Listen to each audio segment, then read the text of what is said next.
go. Week number 10 in the Cargill division for the 5PL. With me, I have Brandon Naughton and Henry Schutz. How you guys doing? Good. Not bad. Good. Looks like my camera broke. Give me a second. So Brandon, there we go. There we go. Is our new technical I'm director. here. He'll be running the background of the OBS and the streaming for us, and also be doing some commentating. So let's jump right into our season standings. So we're doing the Cargill division. We got the Dynamite and Pinslayers and Bombers leading the way, but we got some teams here that are looking to move their way up on the standings. We have the Kingpins and Carnage today. In our very first match, I think we have... Sorry, we should have looked at that first. Well, technically, Kingpins are playing the Carnage first, but Yeah. Kingpins are actually in first place with the 68.8% winning percentage. So, Yeah, fair enough. 4 games in, they got the best winning percentage in the division. that's correct. So looking good. I mean, at the end of the day, you need to win. You need to win matches to win points. So Yeah, exactly. So we got the Kingpins versus Carnage right off the bat, and then the Misfits versus the Carnage. So Carnage had a couple big matches here right off the bat. Then the Dynamite, the number 1 team in the division with the most points, coming in, playing the knockouts for 1 game, and then the Misfits playing the knockouts to round out our week. I know the knockouts are obviously in a good position too. They're above 500. They've only got 2 matches in, so 2 big matches for them today as well. Mm-hmm. Carnage are at the point they're just sitting just below 500. We've noticed from last season that the 500 is kind of the goal to be in the top 5. Obviously, more than 500 is where you want to be. All right. Currently, we have 7 teams above 500 right now in that division. Yeah. We know there's going to be some teams that haven't played each other yet that are above the 500 mark, so they'll be beating up on each other for sure. So we might as well jump into our first match here, and we'll bring in our managers.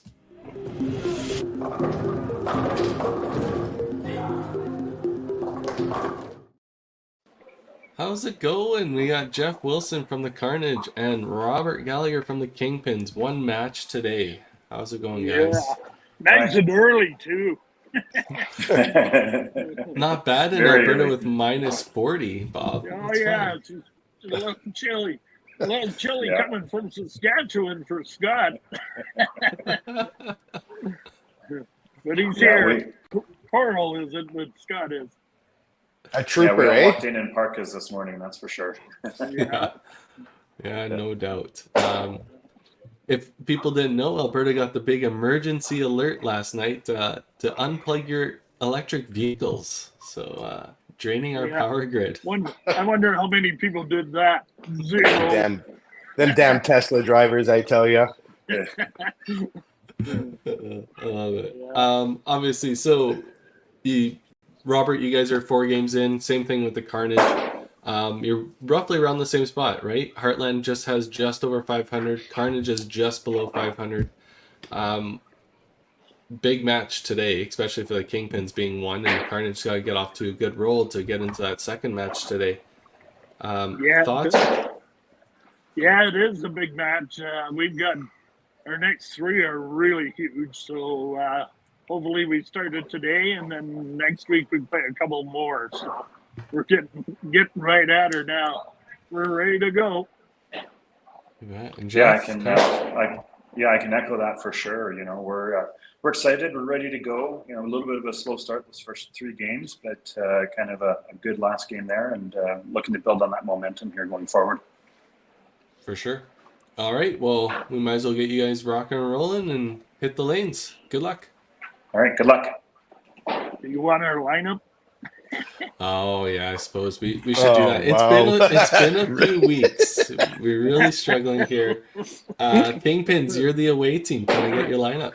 Okay, we're gonna start. We only have 6 today, so we're gonna start with Eric Chose. Scott's going to be in the number 2 hole. Then we're going to go Anthony 3, Schwartz 4, and Baker 5. Gino is the only one on the bench. Greg's Perfect. off in Mexico or somewhere. That's Oh. nice of him. Smart. Coral stayed home. And Jeff for the Carnage. Yeah, so we've got Bobby leading us off. Kurt's going to be next, followed by Brad, and then Tracy, and then Rob. And then we've got Derek and Kelsey on the bench ready to come in. And Kerry, unfortunately, is a little under the weather, so he's supporting us from afar today. Perfect. All right. Have a great match, guys. All right. Thanks, Yeah, guys. good luck.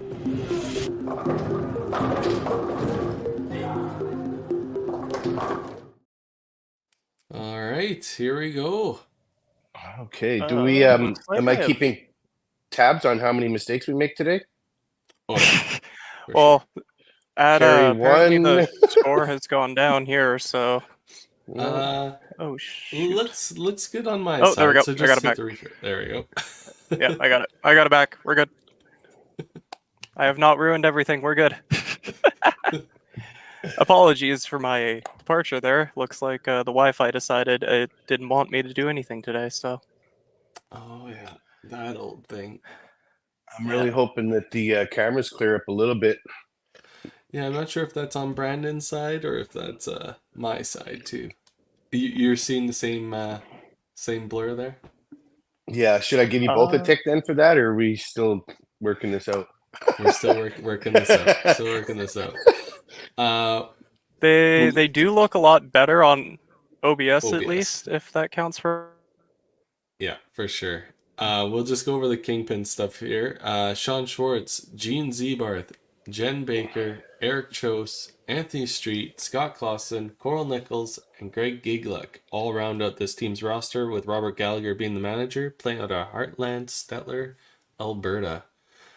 And Henry, if you want to go over Carnages. Oh, sure. Curtis Kaplan, Kelsey Wilton, Tracy Smith, Brad Wilton, Bobby Kite, Rob Wolfson, Derek Dobbs, and Carrie Schneider, who is sick. And the manager, Jeff Wilson, bowling at a Topper Bowl in Calgary. The deep freeze. The deep freeze. You know, we shouldn't complain. We didn't have any cold weather until January 12th. Yeah. Exactly. And I mean, then you could say the same out here. and then it went double cold. Yeah, I That's think we hit record low cold spell in BC all of a sudden. Oh, Went from Oh, yeah. it's like 3 degrees to negative 12, which compared to Alberta weather is about negative 40. yeah, So true. The humidity. yeah, it's bad, man. I look outside right now, and it looks like from a movie. Like it's all frost, cold, freezing. This ice, it's cold. But this is stay inside today. We'll get these guys started here. See if they're Mhm. cold or warmed up yet. Just getting some blur still. I might switch over the feed while that figures that its life out here. A little better there. It's weird. It looks a lot better on OBS, but I guess interesting. Oh well. Oh, there you go. That cleared up on the Kingpin sides. We're gonna have Robert Gallagher standing. Oh, he figured it out. He was right in the way there. That seems like a Robert specialty for these. So Yeah. He likes to Man, be right in the pit. Yeah, if we didn't all love Robert though, eh? He'd be so easy to pick on. He is easy to pick on. What are we kidding? Yeah, fair enough. Off to good starts here. Eric with the spare.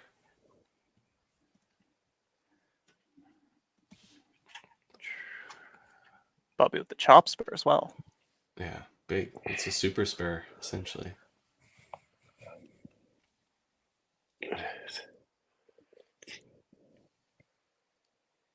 Nice Beautiful shot. strike. And an answer right back. Man, they do this all day. This would be really quick. Be a good Yeah. match. Easy for us to commentate. I don't know what he did wrong there because he threw a good ball.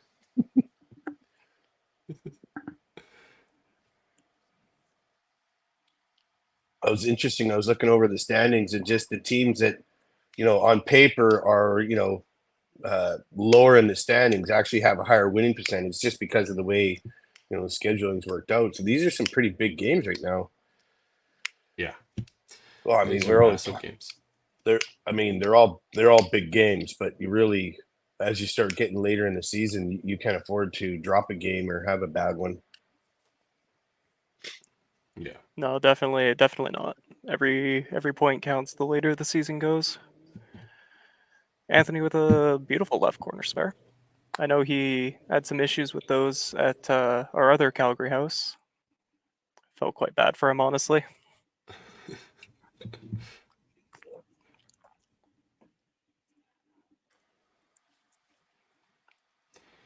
Schwartz kind of making his debut, or is his second time coming back since doing some work on his knee. He was supposed to go in for surgery, but they decided to rehab it instead. Oh.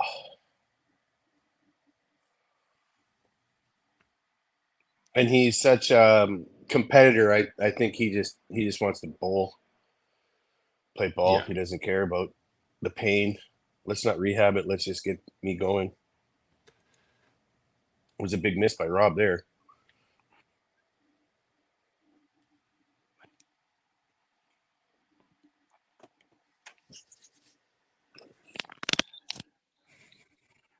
Carnage overall off to a pretty good start, though.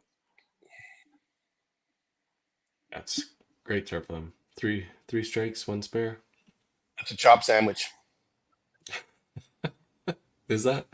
Yeah, it's a chop off on the top and chop off on the bottom, and surrounded by strikes for the middle. Don't know if I like that sandwich. Well, maybe if Rob would have made the spare, it would have been a better sandwich. That's fair. Yeah. Yeah, that's true. Would it be maybe the crust? I think that's probably what Rob's was, the crust in the sandwich. So Oh, I Nobody thought it wants was that. like. It's okay. Jen showed him how to do it.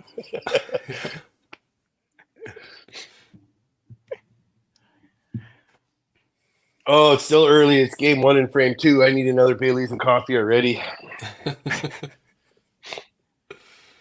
It's not the truth. See, I would join you in that. However, both the coffee and the Bailey's is all the way downstairs, so I'm settling for Monster. Well, and you do have a 6-pack of Monsters beside you, so at least you can open them as you need them.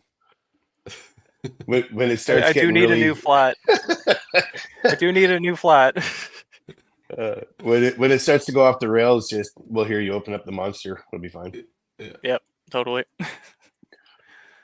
Ooh, Eric, blow by on his chop off. Is it just me, or has Eric not been at a lot of events this season? Like, I feel like I saw him at Calgary, but I don't think I really saw him anywhere else. Yeah, he's taken a step back. He didn't come to Winnipeg this year. I think he was sick at the time. Fair enough. He was at TPC. But yeah, he's definitely taking a bit of a step back. He's not playing as much. He didn't come to the last Masters set in Alberta either. Yeah, fair enough. Every now and then you need to take a step back and reset. Yeah. He came off such a high season, right? He had 2 perfect games in 1 year, finished second at the Regina Classic. He had a phenomenal season, and then I think last year was a little bit of a slump for him. So A slump. Sure. How do you follow up 2 perfect games in 1 year and a second Was place that in Regina? yeah, Was that the same year he went to tour finals, or was that the year after? no, same year. Yeah, Same year, Yeah. It is tough, and there's so many competitive bowlers across the country. But never mind, Alberta is just such a hotbed for good bowlers. It'd be hard to follow up something like that. yeah. You feel like you're letting yourself down, but really, it's just. I mean, you probably go back. You see that in every sport, though, right? Like it's they refer to it as a season or whatever. You come in as hot as a rookie, and then you have kind of a slump the next year, or not a great of season or whatever. And then it's the rebound after that you got to watch for. Are they going to come back stronger than ever, or are they going to be okay with being good but not where they were when they first entered? Right. It's probably well, I mean, most of these bowlers have been bowling for years. It's not like they just come out of YBC either, right? No, no. That's the crazy part about 5-pin bowling, right? You can be great till you're 70 or like I think Gino's 75 and he's still pretty good. Yeah. yeah, Gino throws the ball. yeah. So you never know when your great season is gonna happen, right? Oh, I still have a chance. Is that what you're saying, Carrie? You bet. You bet. There's always a chance in bowling. Yeah. Yeah. I've bowled quite a bit this year, and I think next year I'm going to reel her back in a little bit.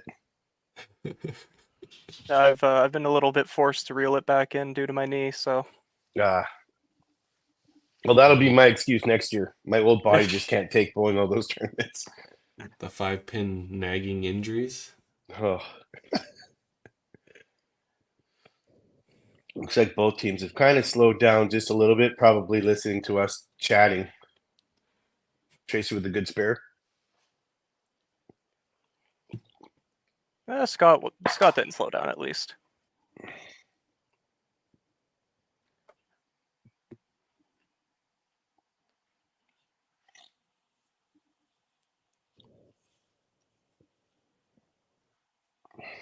There we go. Beautiful strike out of Jen. And ooh. that's not down. That's not down. That was Go back, check the clearly- replay. I'm pretty sure that's not down. I think it was fully off the base. That's 2 against 1, I guess. We'll call it down. Yeah. Nothing but an average pro calling that. I got to get one of them on every. Well, that's why I you was bring about me to in. say, so I we think can- Henry's the authority here on whether it's down or not. Yeah, we got the T-shirt, I guess.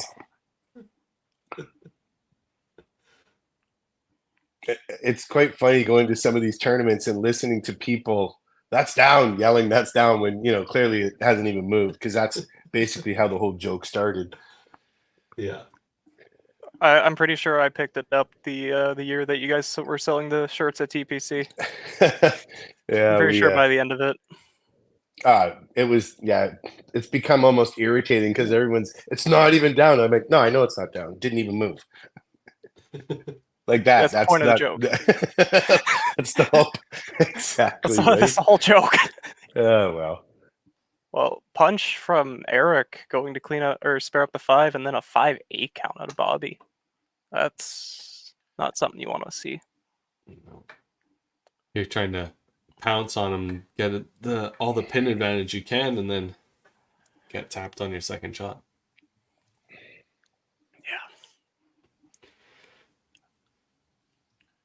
The 5-8s I usually don't find happen to me a lot, but that 5-5-5 happened to me a lot in Red Deer last year.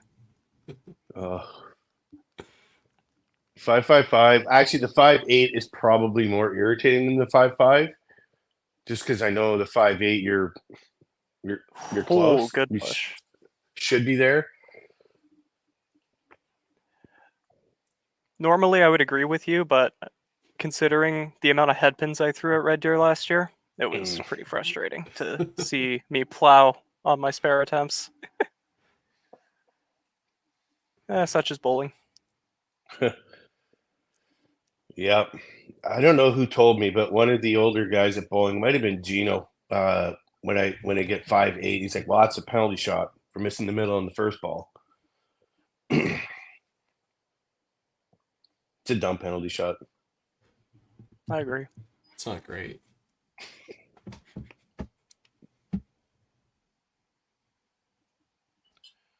Nice smooth delivery there. Mr. Wilton.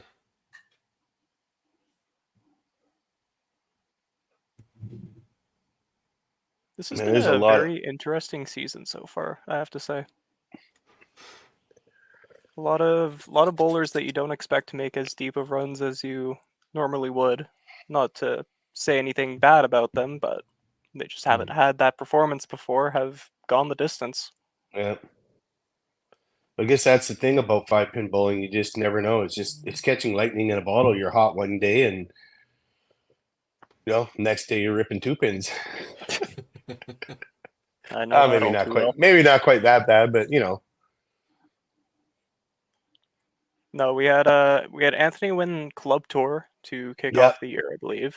And Out in then- Nebs, yeah, I was out there. It Yep. was pretty amazing, and he was just money. Like he couldn't miss. I think then we had Robert Tompkins, was it, that placed second at Calgary? Yeah, You bet. And then Cody Steer second at TPC. Yeah. Ooh. I bowled quite a bit with Cody on match play, and he has it in him. It's just him, funneling everything just like any other bowler, right? It's there. He's on, man. That guy doesn't miss. He just shoots laser beams. I think he throws the same hardness as Carey. Yeah, he throws pretty hard. Yeah. Yeah, he always has. Trying to follow in his father's footsteps, Tony. I don't know if you guys noticed, but it did look like Robert almost hung both corner pins there. He did. And then he pitched one in the ditch at the Arrows. I didn't notice that either.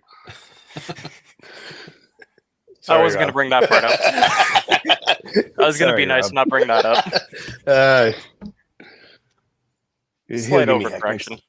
Yeah, he'll give me heck next time he sees me.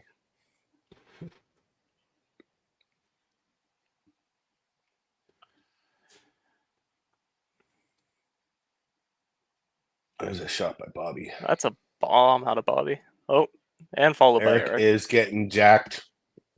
He's a good leadoff guy, man. If he doesn't get you jacked up, then you have no blood flow. That's the one thing that I noticed mainly about the Kingpins throughout last season as well, was just the raw energy. But you have guys like Eric Chose and Anthony Stride on your team. Yeah. Ooh, Cap with the thick one. Ugh.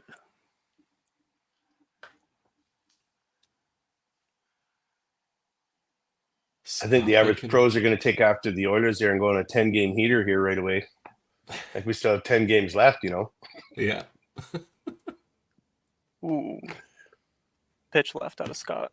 That's unfortunate. But he's still pretty far ahead in his match at least. So. He has command of his game. See if he goes for the 5-8 or the 5 punch.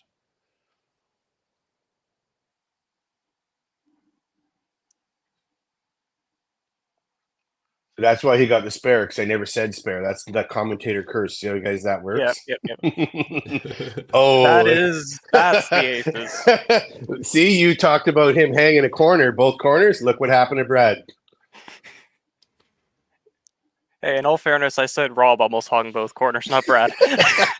But you did say hung corners. So then Brad was like, "Oh, hang corners, okay." Oh, poor Brad. Have you guys ever experienced your bowling friends like, "Oh, don't do this" to win a match?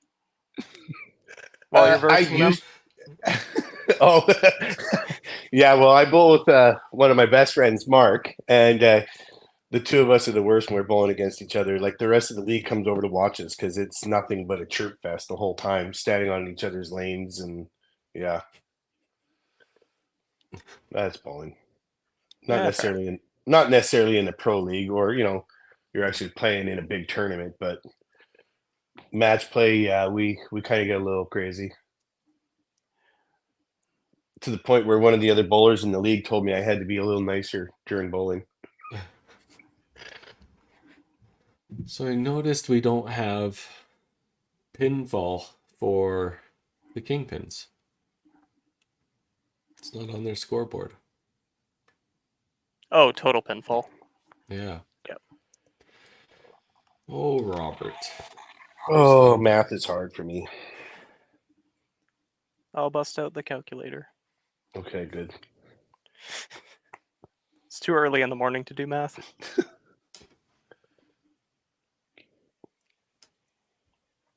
We'll see if we can get Robert to update his Is scoreboards. that another aces? That is another aces out of Sean. Wow. That's...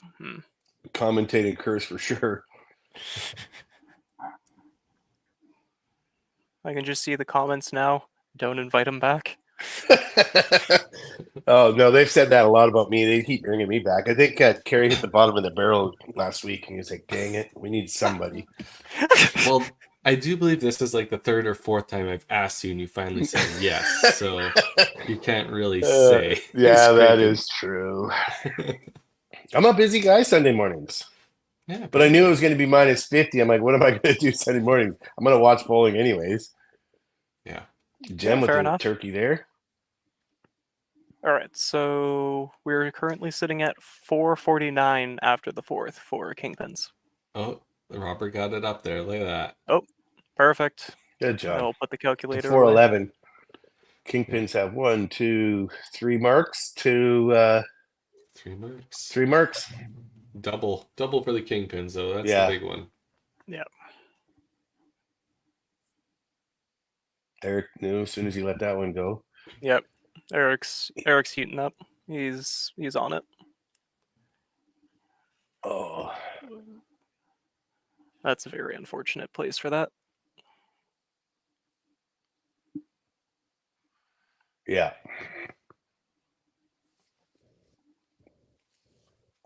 Going into the commercial break, we have to sit there and think about it for the next 10 minutes.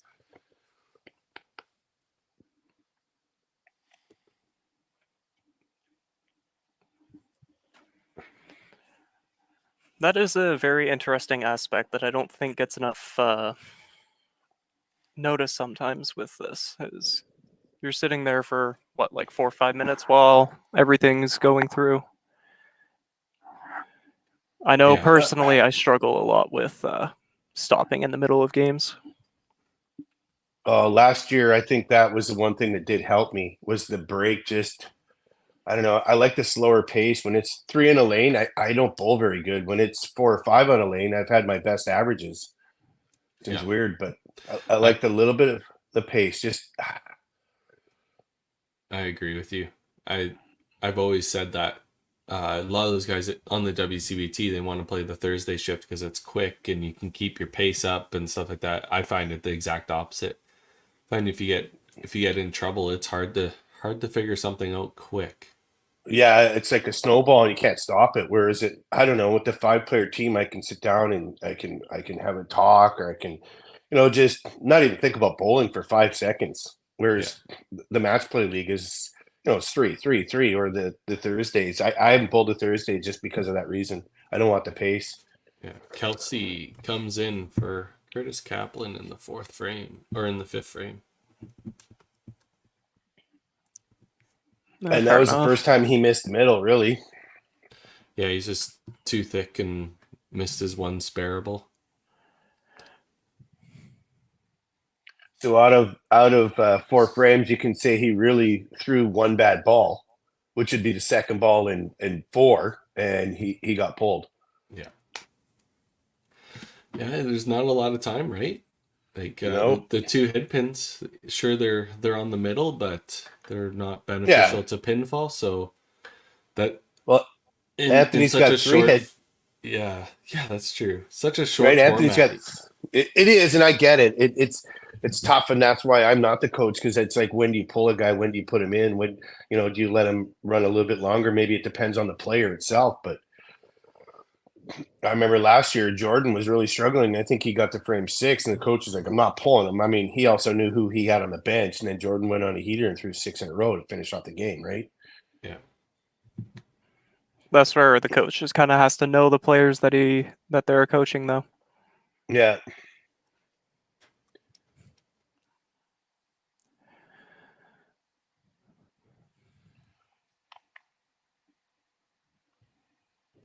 Jen going for her ham bone.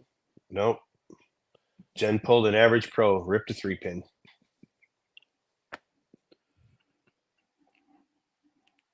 Oh, I'm so glad I can hear, pulled an average pro and not pulled a Brandon. Oh, is that how it normally goes? Okay, well, we can switch it up, Brandon. No. I like this. I like it this way. Granted, pulling a Brando is more like 4-bagger into 2-pin, but I digress. Oh, man, you'd fit right in on our team. All right. So we're just finishing up the fifth frame here before we jump into our commercial break. It looks like 558 to 518. Believe that is a 558. Yeah. 3 marks to 2 marks. You bet. All right. We'll run our commercial and bring back the second half for our first match of the day. Perfect.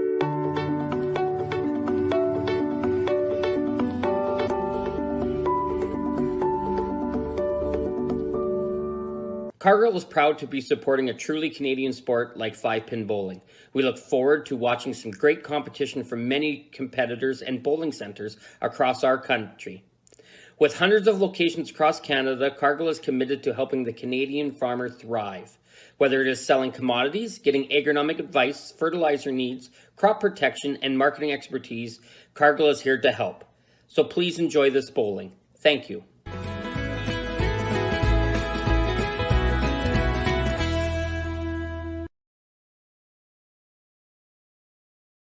When you come to the Canadian Brewhouse, you'll feel right at home. We work hard to make our house your house. With an affordable menu of appetizers, entrees, desserts, beverages, and killer deals on daily specials. At our house, you never miss a play. As sports lovers, we've ensured each location includes over 50 TVs and our signature Jumbotron. The Canadian Brewhouse is the place people want to be.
All right. Switch back to our other stream here and see how it's looking. Looks like the stream was on a commercial break also. It's a little fuzzy. It's still doing that, eh? It's perfectly clear on my end. That's odd. Yeah. It is weird. It might be a Wi-Fi issue. Yeah, That's that- mine again. Probably. I mean, the Wi-Fi in this place is shaky at best, to be honest with you. Two-story rancher. I have to run a tether from my Wi-Fi just so I actually have connection up here. So Oh, yeah. it is what it is. Yeah. All right, Eric. Didn't follow up that double at commercial break, breaking up that run of strikes. I could still count 30 on the first one. Ooh. That 3-pin just kind of died on him there. Old. Probably the same bands that are at Sherwood Bowl.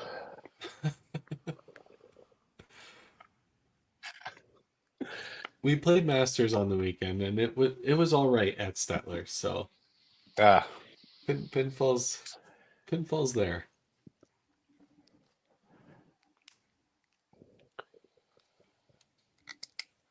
How'd you do with the Masters? Just a 250 player. Just a 250 player. normally would be pretty decent in any other area, but Alberta 250 is, just below average pro. Jeez. Yeah, I think I shot 2070, but only good for 7th out of Stettler. And then Oh, wow. shot 2116, I think, at Heritage for 5th. So Okay. just off team for another weekend. So need a big Calgary. I feel like the travel for Masters out there would be a lot less painful than it would be out here in BC. Yeah. At most, like, it kind of sucks for the people in the south because they probably got like a 5-hour drive to the Edmonton tournament, but that's probably the farthest drive. Yeah. Gotcha. Granted, the drives out in BC are quite nice visually, anyways. Yeah, in the middle of winter still. See, that pin's really technically not down. It was still leaning. No, that's clearly down, Henry. That's okay. how the machine scored it. Oh, That's down. That one was definitely down. Nice shot, Sean. I grew up in Prince George. Well, I graduated in Prince George for many years. Lived there, and the drive down to Vancouver was quite nice. But yeah, I don't know if I did it too many times during the winter.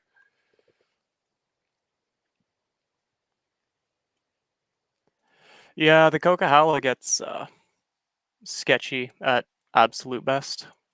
Yeah.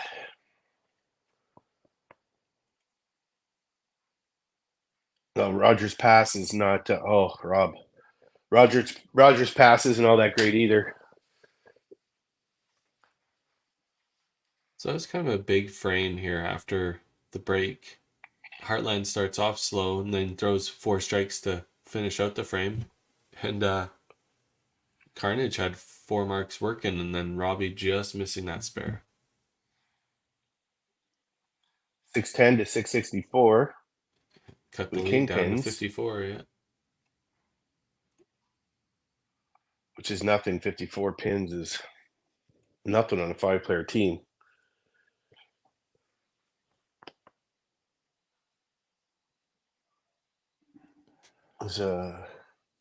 And Bobby's kind of clawing his way back into his match.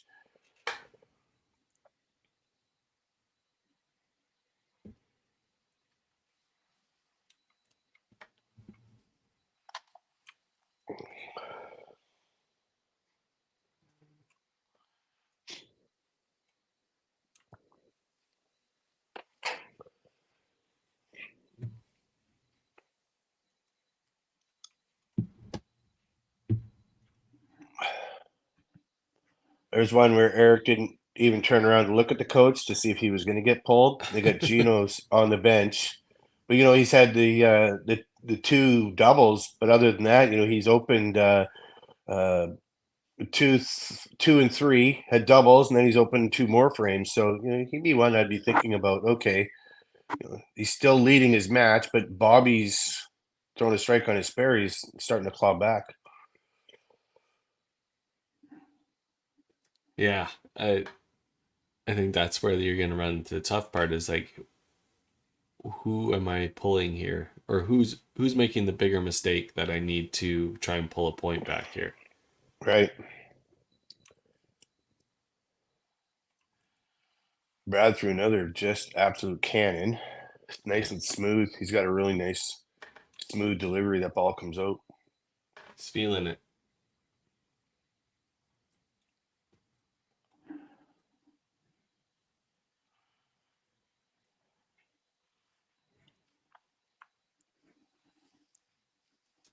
Yeah, if I was a coach thinking of making a pull, I'm looking at the scores and who you're battling. Like right now, Brad's just, he's really smooth. And I know Anthony's a little bit behind him. Now that he's got the doubles, it helps. But I would be more looking at that Eric spot where he is in first, or he is leading his match. He seems to be kind of, juggling a little bit right here with the ball. Yeah. Good spare out of Tracy. Sean going for his turkey. Really keep the pressure on. Nice move there.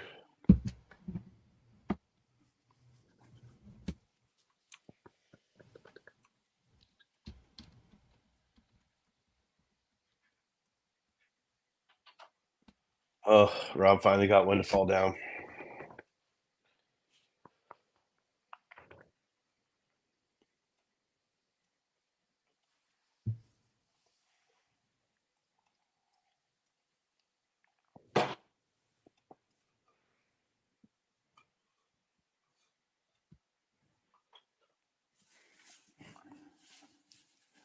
Great. Has there been any standout teams for you guys this season? Ones that you may not have expected to have as good of a performance as initially thought out? I don't watch a lot of not that I don't watch a lot of the Cargill. I watch all of the bowling, but I don't pay too much close attention to the stats in the Cargill division just because it's not the division that my team plays in. Yeah. Just looking here. I'm a little surprised on the other division at where the Mayhem are sitting. Like I know all those guys from Nebs and stuff, and I've watched Jeff England bowl and Connie, and they're struggling a little bit this year, and they're below us. I mean, they've only played 3 games, but they're still lower in the standings than us. So that would be a surprise the opposite way, not surprise good, I guess. That's I know 3 there was misses in a row. I know there's a lot of talk about the Holy Rollers having a very strong team, but haven't had necessarily the start I'm sure they're looking for. Right. Well, as soon as they move lanes, I don't know. I think, their scores. Just kidding. Okay, I didn't bring that up. I know. Just throw that in the pot and stir it up a little bit more. Might as well.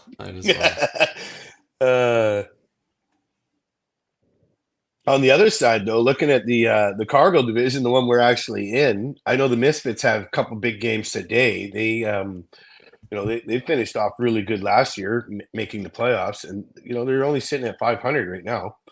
Mm-hmm. And they added such a key piece with Matt Schultz, right? Right.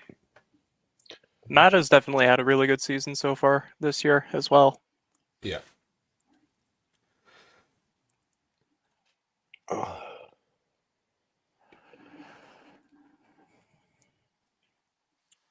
It's not necessarily the place you want a headpin there on the side of Carnage. No. Those back 3 frames, headpins can be very, very deadly for your total. Oh, I know all about that.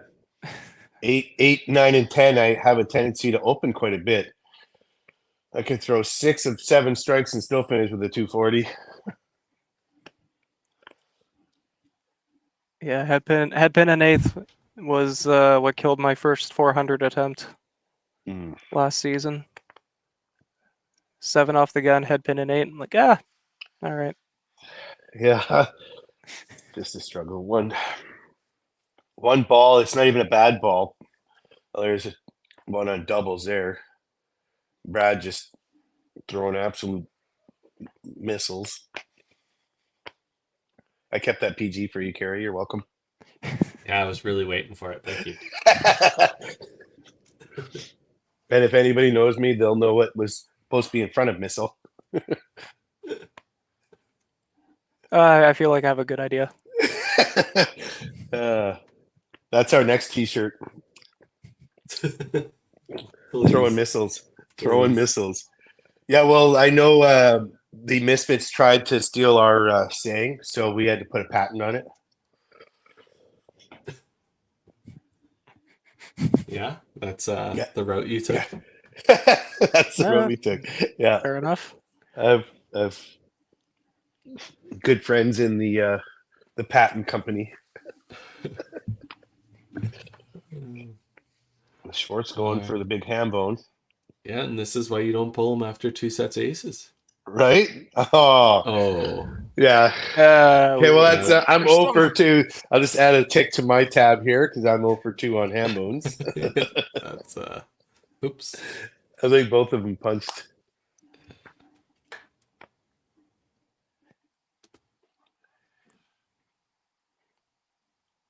Yeah, that's a little frustrating too. 3 in a row. You're feeling good about your match.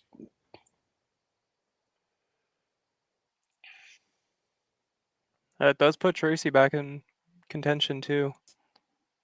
Is that a double blow by? Oh no, blow by 3-pin. Okay.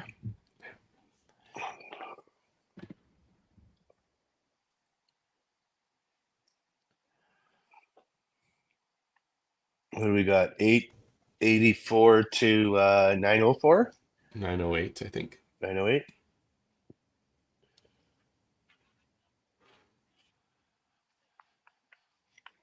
$921 or $923? Yes. Yeah. Agreed. Yes. It's one of those two, yes.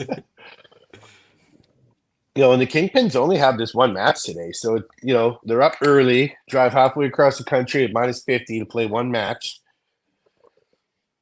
Man, who set up this scheduling? Dedication. Just kidding, Tim. Not a job I'd want. I was a little worried when I saw ROC's post last night about the rotating power outages. I'm like, oh, is this actually even going to happen today? Oh. Yeah, We nothing got like getting a message to unplug your block heater. Oh, We there's a got big the shot guy right in the here. tropics right now. Cheering for his Yeah. team. Exactly. Oh.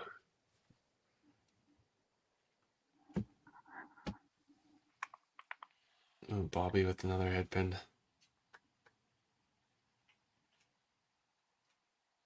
I went around and turned all my lights on after I saw that message warning last night. Yeah, you really wanted to test that Yeah. power grid? Let's see if this is serious or not. Yeah. I went and plugged in both my vehicles just to make sure. Yeah. Both my Teslas. I just turned I turned on my washer dryer and my stove.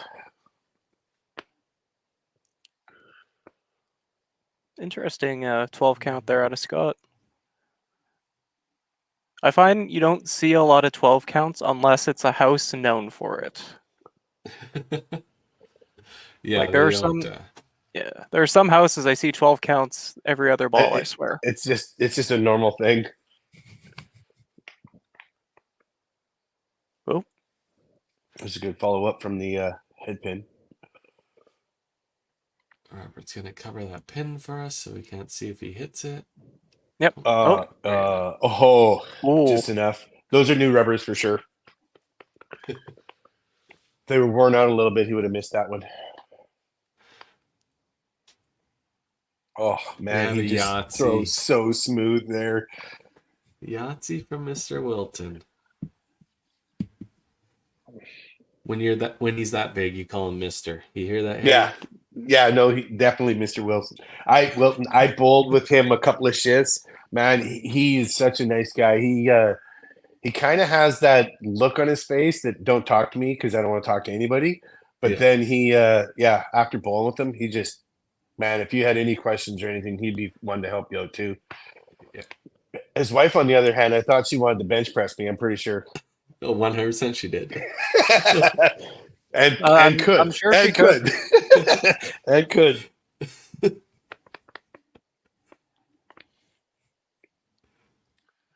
Tracy with back-to-back head pins. That's not good when you're trying to finish up a game. Keeps Anthony in his game.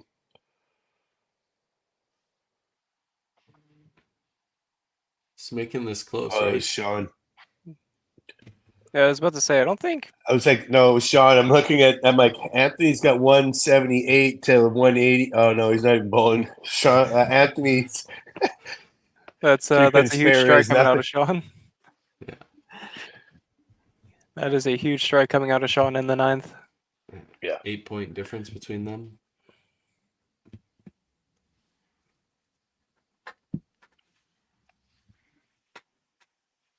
Bakes following up. Big count on her corner pin spare. So we've got. Is that 5 total marks for Kingpins I'm looking at going into 10th? It is. It's Big definitely ninth where you frame. want to be. Yeah. Fortunate 5-8 count for Rob. He at least does get the 15. So it looks like we're sitting 1040 to 1017. Yeah. With 5 marks to double, 2. Yeah, Oh, one one double double, right. working. So if you can keep it close here, and that double takes away a lot of that extra. He does have a 371 out on Brad, I believe. Yep. Yeah. Hey, Ooh. good shot by Bobby.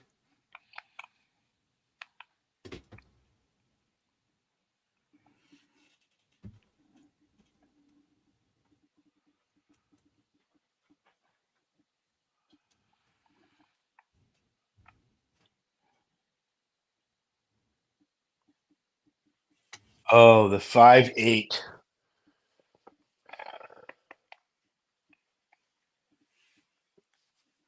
And Bobby gets a chop. I don't think he's going to have enough now. No, he needed that one. They can tie, I believe. Oh, no, never mind. I can't do math. Oh, no, I like, can. wow, If he spares it. If he spares the chop. If he spares And he the chop, misses. then... Oh, okay, here you go. That... No.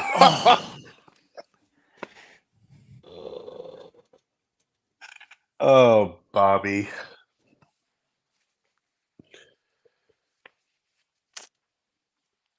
Well, I'm sure neither one of them will be happy with their performance. Nope. Not the way they wanted to finish those games. No.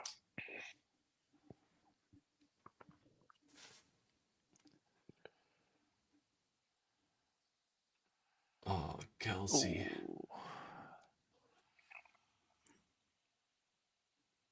I think that wraps it up for Scott for sure there. Yeah. Definitely.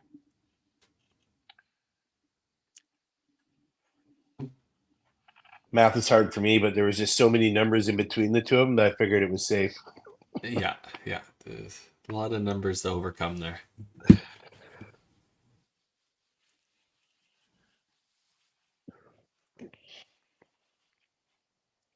Kelsey will at least clean up for the 15.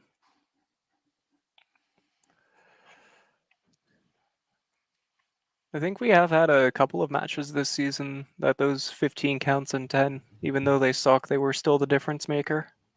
Mm-hmm. All right, Brad's looking to take some of those team points back all by himself here.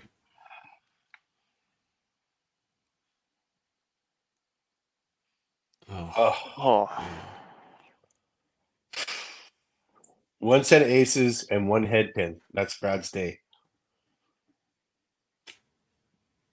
Oh, and a 3-pin spare. Yeah, and I a missed 3-pin that one. spare. Well, that's Let's get him going now. dang it. Still a good game by Brad. Yeah, solid game. I'm sure It definitely you will be told him enough. a good. Yeah.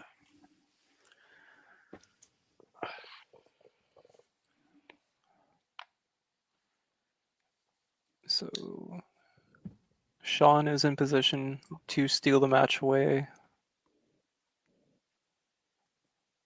We're not getting updated scoreboard anymore. Huh. See if we can fix that. I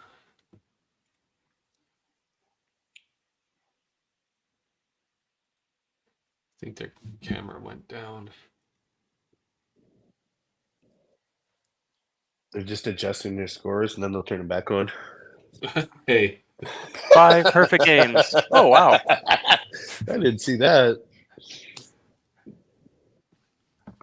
Huh, 2250 for total. That's a lot.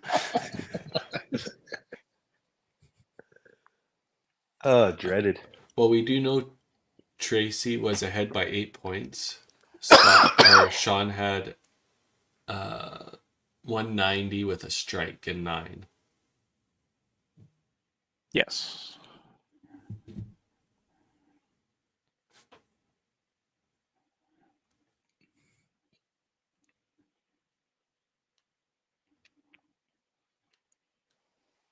Sorry about that. That Bailey's went down the wrong hole. It's usually a lot better if you drink it rather than inhale it. Well, I was really thirsty, so I thought I better inhale this pretty quick. Didn't work very well. Made my eyes water too. I'm just so happy about this good bowling this morning. That was a Sean shot by throws a Sean. strike. So I think that takes that away from Trace. They'll give him 220, still working on a strike. Yeah, There we go. Hits back. just in time. Hey, 220 working on a strike. You're pretty good. I've been in the sport once or twice. Yeah. Couple days anyways, eh? Yeah.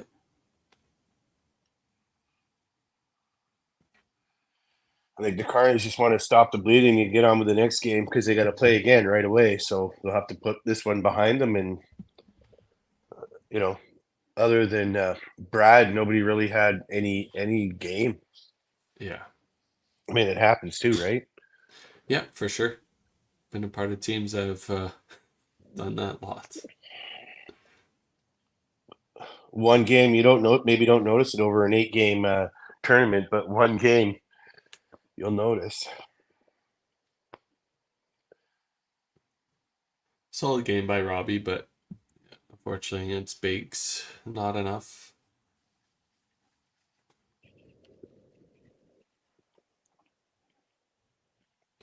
And that continues the Kingpins. They are leading point percentage wise, so that'll continue them with another 7-1. Yeah, they're going to jump their percentage up. Carnage is going to have to pick up their socks on this next one. Yeah, they'll look to erase this game.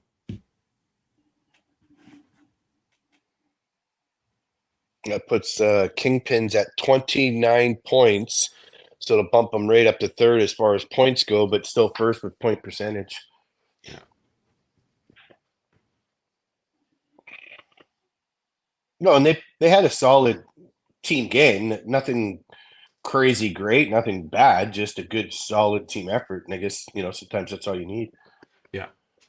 Yeah, nobody had a real dog of a game. Eric and Anthony will obviously want to improve on their next match in the coming weeks. And the Aces. Happy birthday. Just to finish it off. Solid 1255. 250 as a team. That's pretty good.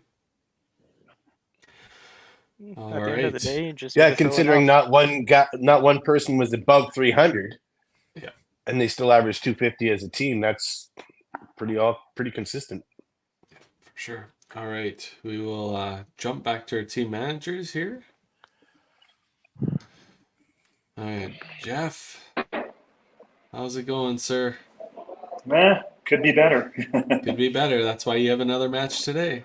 Yeah, exactly. We got to get right on it right away here. So yeah, I'm just waiting on Bob here to jump in so we can congratulate the Kingpins on their one-day match. But so we'll talk to you for a little bit. Obviously, this would probably be part of your next team manager meeting here for the next match. But what are you going to do? Are you going to shake up team lineup? Ideas, thoughts? Yeah, we're definitely going to switch things up.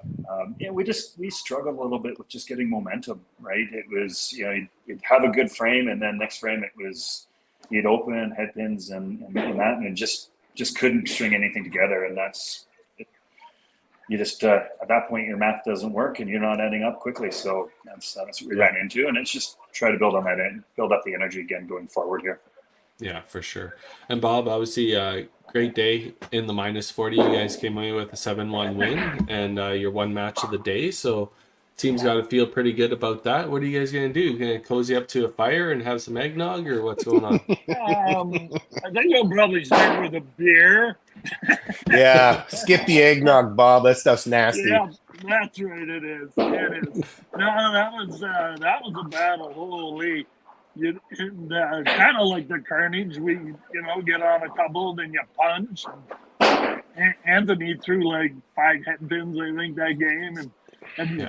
I was looking to throw Gino in for him for Eric, but every time I thought about it, they'd come up with a striker or spare to keep themselves going, right? Yeah. Yeah. Part of the game, part of the sport. Yeah. Yeah. Obviously, a great day for you guys. 250 as a team, that's pretty solid. And yeah, so I think you have a couple Take weeks that. off again. No, we play 2 next week against you, Perfect. Craig. Oh, even Oh. better. Even better. Easy win for you guys, Bob. Easy win. Thanks, buddy. Thanks, buddy. The way the Dream Crushers are this year, very well could be. Yeah, we play Dream Crushers and the Knockouts, so that's 2 big games for us. Yeah, for sure. All right, well, we'll throw our little commercial segment in here, and then we'll bring in the teams for the next match. Thanks, guys. All right. Thanks, guys. All right. Good job, Bob.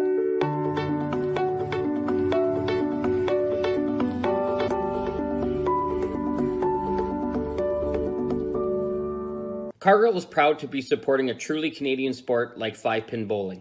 We look forward to watching some great competition from many competitors and bowling centres across our country.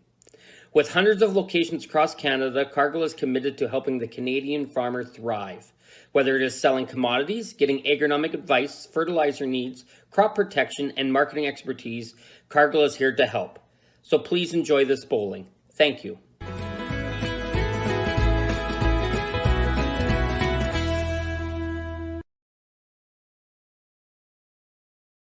When you come to the Canadian Brewhouse, you'll feel right at home. We work hard to make our house your house. With an affordable menu of appetizers, entrees, desserts, beverages, and killer deals on daily specials. At our house, you never miss a play. As sports lovers, we've ensured each location includes over 50 TVs and our signature Jumbotron. The Canadian Brewhouse is the place people want to be.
All right. Oh.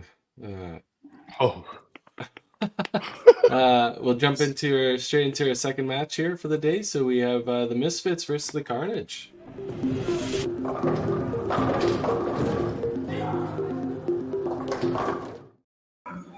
All right. How's it going, Barry? How are you guys looking? Going good. We're trying to stay warm. Yeah, that's the consensus we got across the board here. Absolutely. So we might as well start with your lineup right away. Let's get this thing going. We are starting off with Brandon, and then we have Kaylee and Derek, Ron, and Jamie as our anchor. We have Curtis on the bench, and we have no Michelle and no Matt today. no Matt today. No, he's coaching and watching his kids this morning. Fair enough. Fair enough. And Jeff, for the Carnage, what do we got for a lineup? Yeah, so we're going to start with Kelsey, and then Brad, Kurt, Rob, and Derek, and then we're going to have Tracy and Bobby coming off the bench. Perfect. Sounds like a great match. Best of luck to both of you, and we'll talk to you after. All right, good luck. Alrighty. Good luck.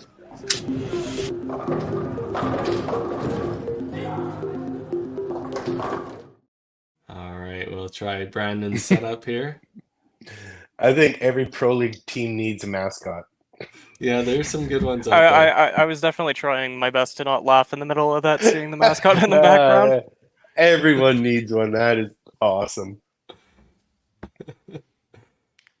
All right, so we'll have Henry. You want to go over the Misfits roster? Sure. We got Curtis Dunis, Ron Perry, Derek Gall, Matt Schultz, Jamie McCarr, Kaylee Mack, Michelle Hoyle, and Brandon Cockburn, with Barry Earnhardt as a manager, and they're bowling out of the basement, and Bonnie Doon. Earnhart. Where'd you find the N? Earnhardt. Earnhardt? Urquhart? Urquhart. Yeah. Oh, Kurt.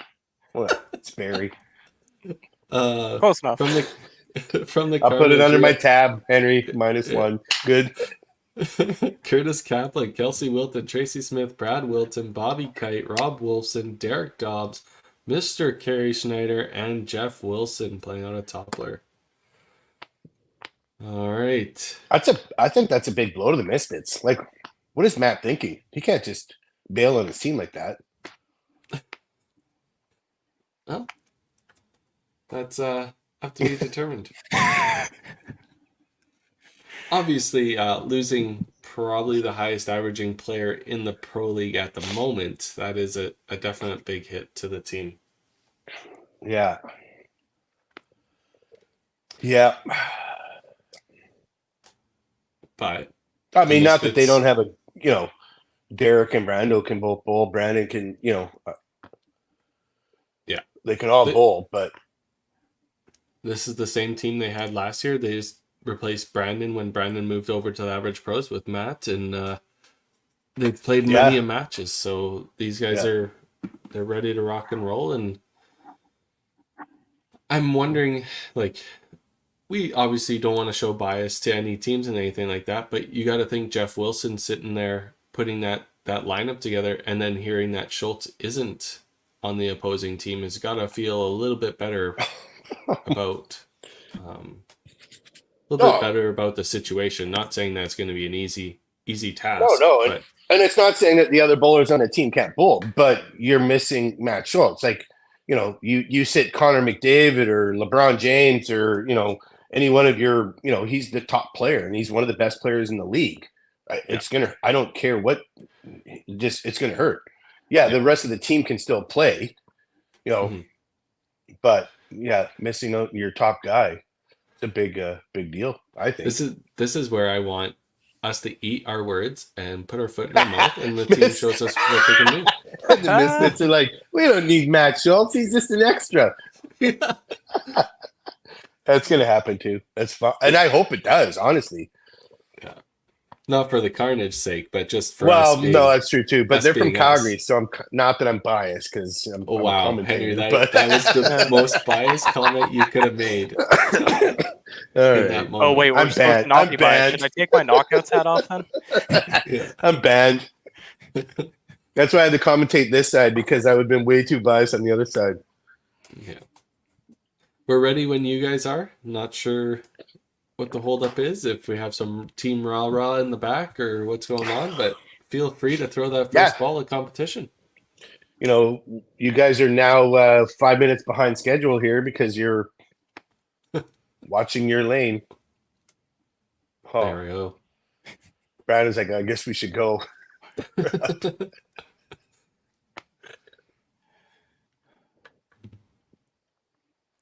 They're waiting for the official word from Kerry. Let's get going. I guess. We got to come up with a slogan or something. Yeah.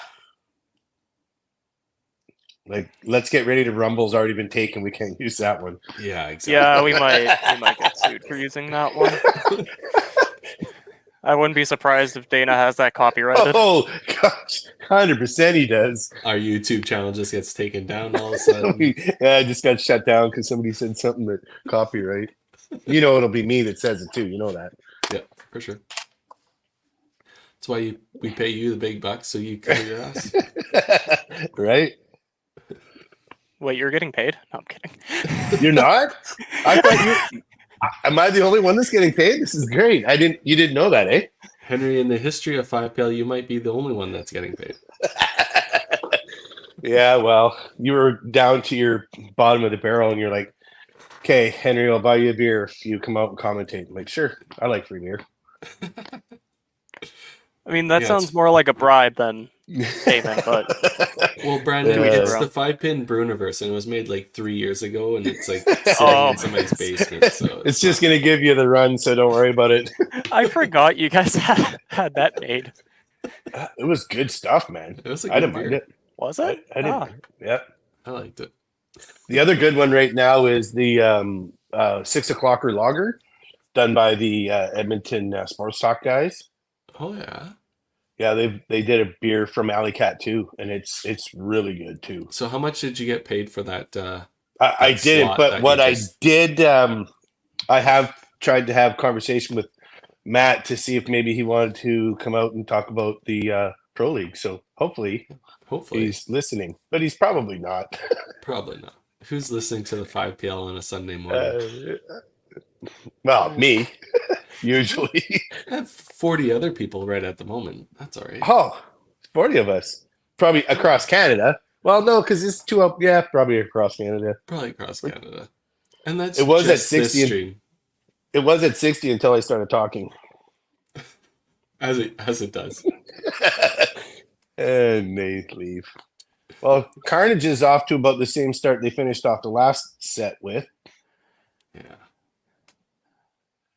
At least it's only in the first frame. Still have plenty of time to pick up that momentum again. But it still doesn't feel good. It's tough, and you need two guys on your team to kind of pump the rest of you up. I noticed that when one guy's throwing, one guy's throwing strikes, it doesn't help. But you need 2, 3, and then all of a sudden everybody else is like, "Holy geez, I got to get in line here!" Like, That's the one thing that I've noticed. Don't want to take too much spotlight away from these teams and all, and don't want to be BC biased and all. But the Venom definitely have picked up a lot since adding Aaron King and Dakota Hath, which they've just been throwing bombs every week, and it seems like it's made a huge difference in terms of the rest of the team's play. Yeah, those were big pickups for the Venom. And they have definitely gelled a lot better. They've been throwing well as a team now. So that's Yeah. big pickups. I think it's also just nice that they have somebody that's a definite leadoff bowler that they can rely on. For sure. Put the spotlight back on the actual people bowling right now, however. Yeah. No worries. We gotta spotlight the whole league, so it's a good segue. Yeah, we gotta get everybody hyped up to watch more than just this. I'm sure Jamie there's a pitching lot of hers people up. that'll tune in for their favorite team and such, but Oh yeah, Jamie with a slow start. She's a trooper though in the anchor position. She won't be doing that all game long, that's for sure. well, you definitely hope not. She took the boots to me at TPC, so she can play. Oh, oh yeah, she can play. I bowl a match play league with her in St. Albert on Tuesdays, and yeah, she can definitely throw with the big boys. I can't, but she can. Yeah. Kelsey with a boom and strike there.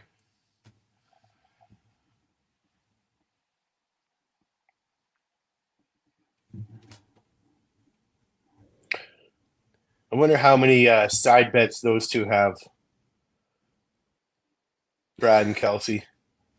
no, probably tons. Probably They're both such good babysitting bowlers. rights. You're getting up with the kids in the morning if I beat you. Okay, Yeah. let's go. It's game on. Lowest total at the end of the day cooks dinner. Yeah.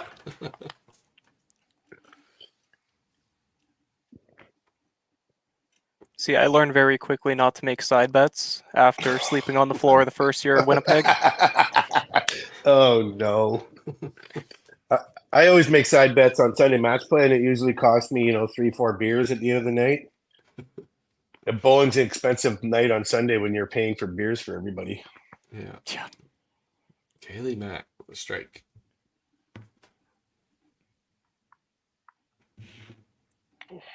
See, I at least did luck out in the sectional at that Airbnb was big enough that I was able to sneak my way on.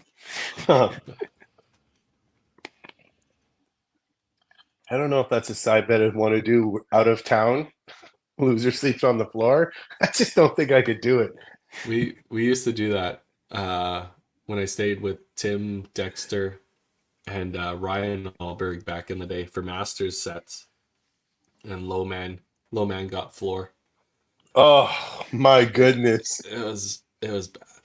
So high man got his own bed. The middle two had to share a bed, and then low man. How can that help your bowling? Well, you won't bowl bad next day. See, I at least did it on the Saturday where I knew I wasn't bowling shoot. on the Sunday. So Okay. Smart thinking. Yep. Carnage just continuing with the marks there. They're definitely That was a picking it back up. Great frame for them. Maybe I'll have to do that in Regina. I'm going with the couple of the three of us average pros are going to go down there and low man on the day sleeps on the floor. Yeah. Sure puts a little extra pressure on you. You don't want the floor. No way. Yeah, no. This Yeah, old man definitely. Marty would never get off the floor. It's incentive for you to bowl better. No, I'm definitely not taking that bet, seeing how I'm not going to be bowling. So Oh, Ron gets a slow roll too. Yeah, I mean, I would take that bet, but my luck would put too much pressure on me, and I'd be gripping the ball so much I'd never make a shot. forget to let go. All of a sudden, the ball ends up in the ceiling. Yeah. See if Jamie can stop the bleeding here. There you go. There we go.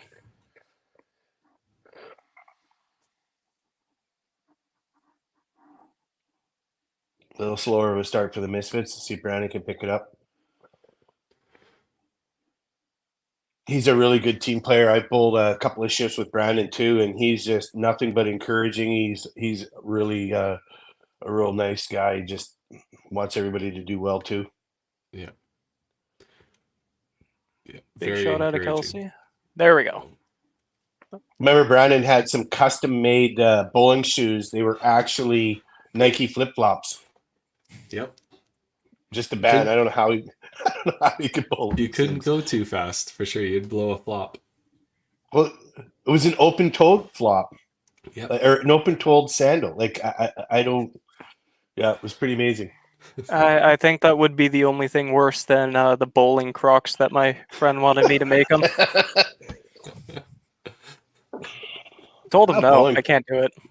Bowling Crocs would be pretty soft. Kaylee with another shot. Oh, that is down. That's That is down. The Bonnie Doon Shot by Kaylee.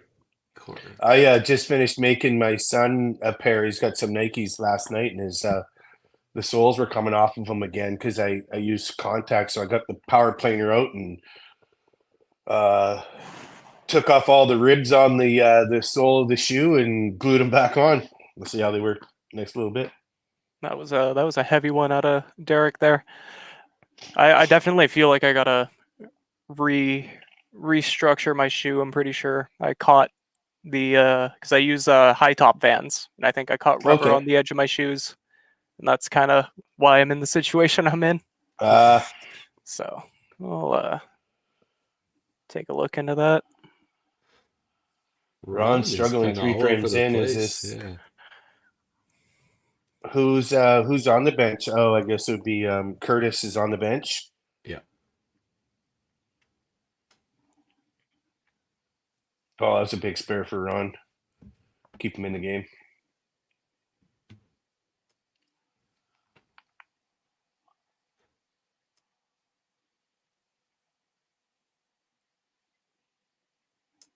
A little bit glitchy. I was going to say it might be a freeze or Rob's really taking his time. Yeah.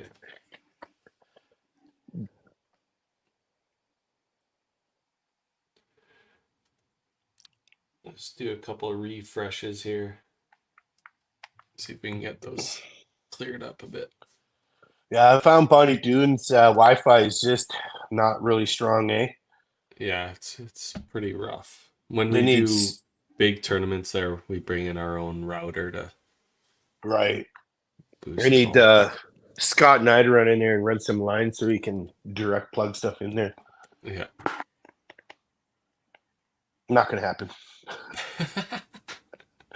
Well, it doesn't That's help that bowling alleys, for the most part, have been around for so long. It would take like a Right. full infrastructure upgrade to really fix a lot of those issues, probably.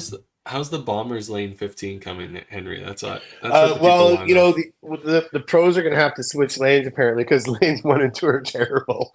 We bowled our last 2 matches, so we've got the cables there. We just have to run one more for the monitor, and Scott and I will talk about it this week because we have enough Cat 6 cable. We just have to run it. Right. We did set up 4 sets of lanes at Sherwood Bowl this summer. We ran a bunch of Cat 6 so we could have direct plugins for anybody who's running a Mac or a laptop, and it definitely has made things a lot clearer. They look really good in our pictures. So, and then Yeah, a direct feed to the monitor. So there's no camera. It's just a direct feed. So yeah, we'll see. I'm thinking we should just continue on all the lanes. We can pull on whatever lane we want. Doesn't Regina have somewhat of a setup like that where they have the live stream for every lane? Yeah, it's a Nest system. Oh, Yeah. that's what it is. Do they use that for the Pro League also, or are they not bowling on? They don't have Golden Mile doesn't have a Pro Oh, League team. okay. Okay.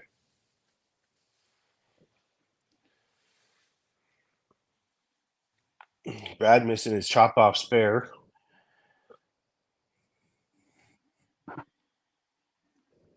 Yeah, the match is seeming pretty close still so far, at least.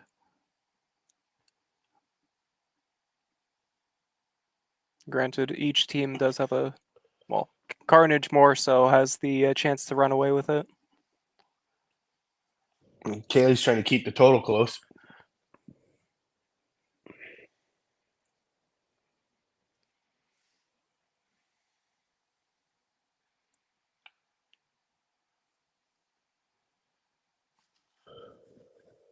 Can't tell. Looks like that 2 pin's still standing there. Yep. I don't know who invented that chopped cherry, but that was dumb too. I didn't invent it. I just put it with it. You just said it, and now it's like a thing. Every time I gotta go for a chop off spare. Don't chariot. Don't chariot. Don't chariot. Gets in your head. Yeah. I was about to say, Kaylee is doing it the smart way and getting the 111 before the 7th frame comes around. I should take notes after my Winnipeg performance. I didn't go to Winnipeg. I heard all the things about the cold weather and the survival in Winnipeg. I was like, maybe I'll just skip it this year. It honestly wasn't even that cold out this year. I was quite shocked. I think the lowest it ever hit was -20 at like midnight. Oh, geez, that's not bad at all, actually.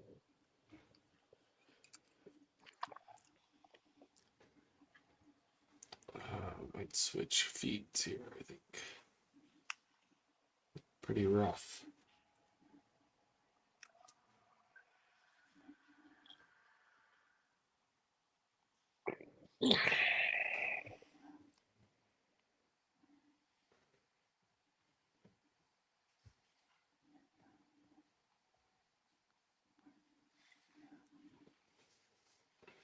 Right.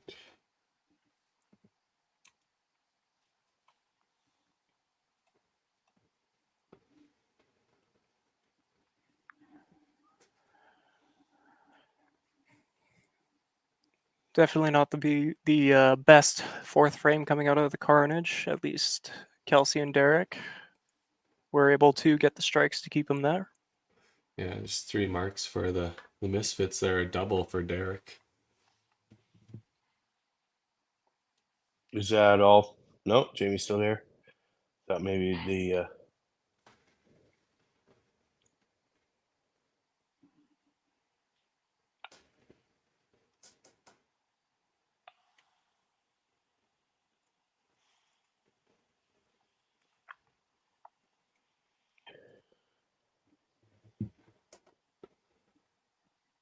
Oh, what the?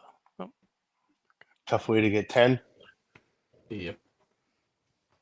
380 to 351, so a little bit of a gap, 70 pin gap going into 5 here. But the 2 doubles working. Top and bottom. Yeah. A double sandwich, I would say, right? The double sandwich, not the chop sandwich. Not the chop sandwich. This one's a doubles. Oh, Turkey. going for a Good turkey push. sandwich. Ooh, Brandon. Quick. Yeah, Brandon seems a little bit off too, eh? It's not as smooth as he usually is. Maybe trying to place it instead of throwing it. Steer it.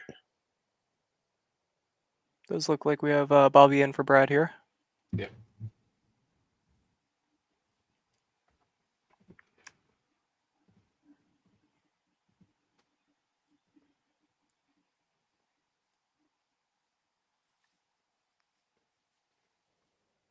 Split.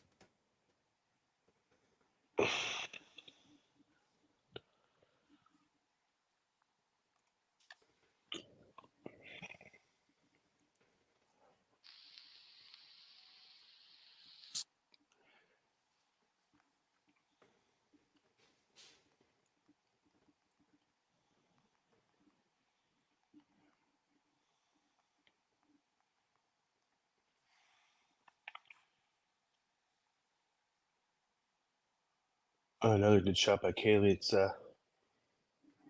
pretty much guaranteed after a chop cherry, isn't it? Yep, pretty much. That or a corner pin miss. If I miss a corner pin, I know my next ball is gonna be a bomb. Oh, Misfits are getting a couple of strings there. Derek with the turkey. That helps the team total too.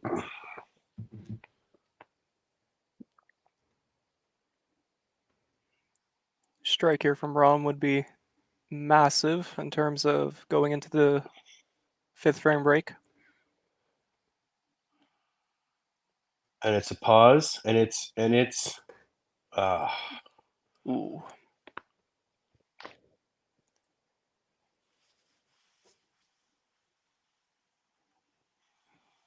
Curtis, unfortunately, with that pin of himself. yeah. Oh! Oh, not quite. Oh. He gave it a chance.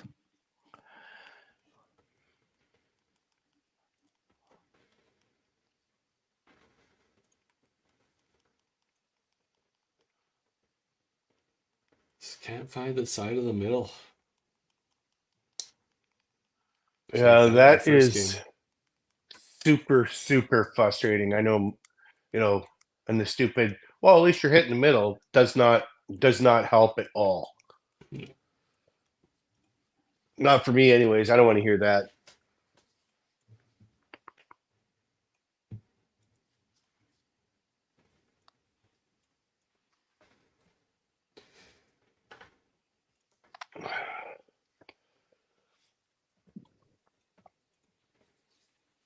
Now we'll go into a TV timeout here, and I'm gonna score correction here for Robbie, or a pin correction.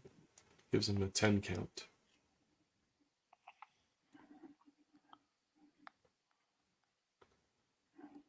Corner.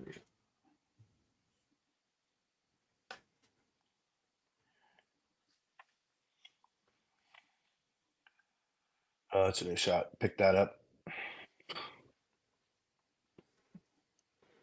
All right, the Misfits are definitely hoping for this break, except for So maybe we got Derek. Curtis came in for Jamie after that second punch there. Yeah. All right. 479.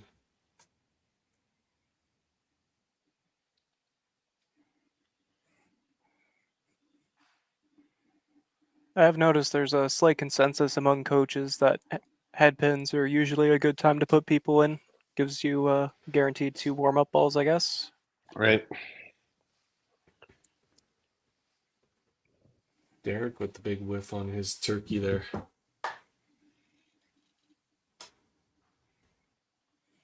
Oh boy. See that when it came out of his hand.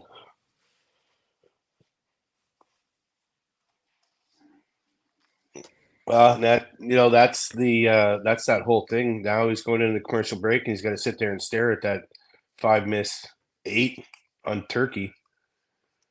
Yeah. All right. All right. So we'll run our commercial break and we'll bring on the second half of this match.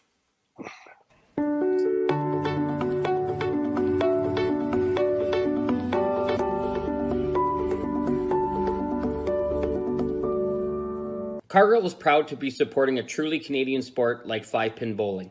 We look forward to watching some great competition from many competitors and bowling centres across our country. With hundreds of locations across Canada, Cargill is committed to helping the Canadian farmer thrive. Whether it is selling commodities, getting agronomic advice, fertilizer needs, crop protection, and marketing expertise, Cargill is here to help. So please enjoy this bowling. Thank you.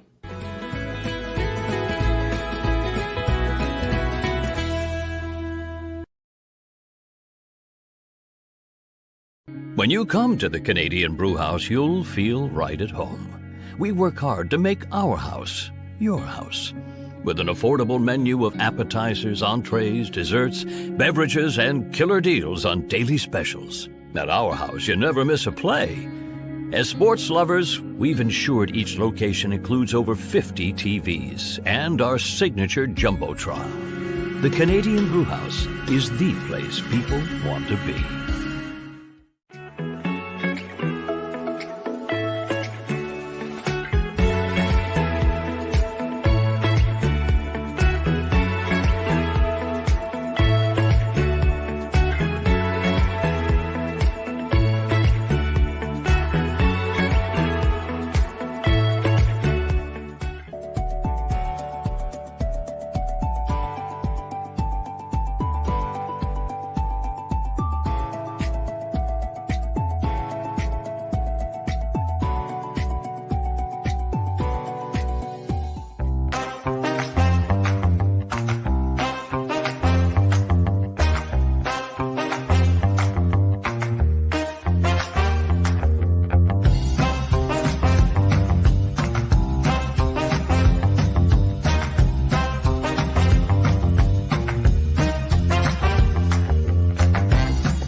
All right. Oh, back to the action. Do we know who's in the mascot costume? Yes, I do. Do you guys want to place wagers? Want to guess? I don't know enough people out that way to safely make bets on that, so... Oh, that's smart then. Carrie might know. Oh, I'm really? sure you'll know the name for sure. If you don't know the name, then you're not a bowler. Huh.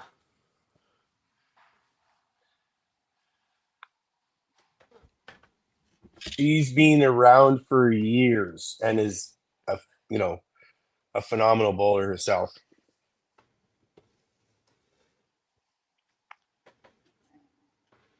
Probably getting up there with my age. Probably about 8 different names. Probably getting up there with my age too. Oh, Kelsey comes off like that little bit of a break there. Turkeyed that one.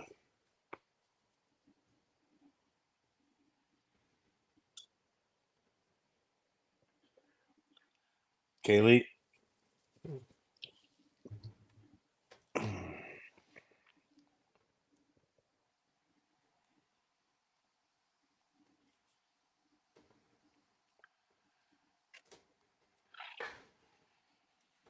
Bobby's head blocked the corner.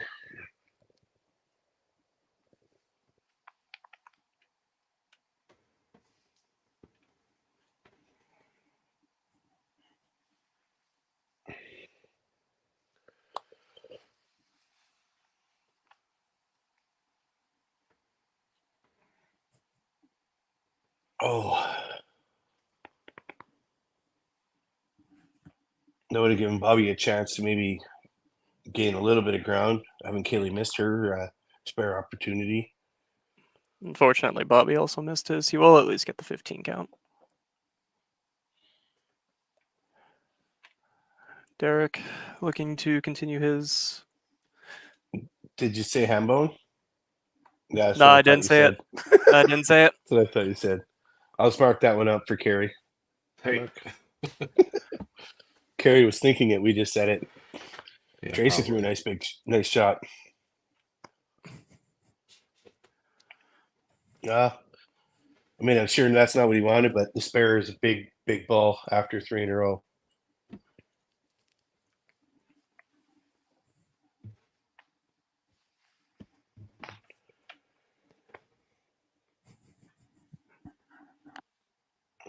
Rob with the bomb.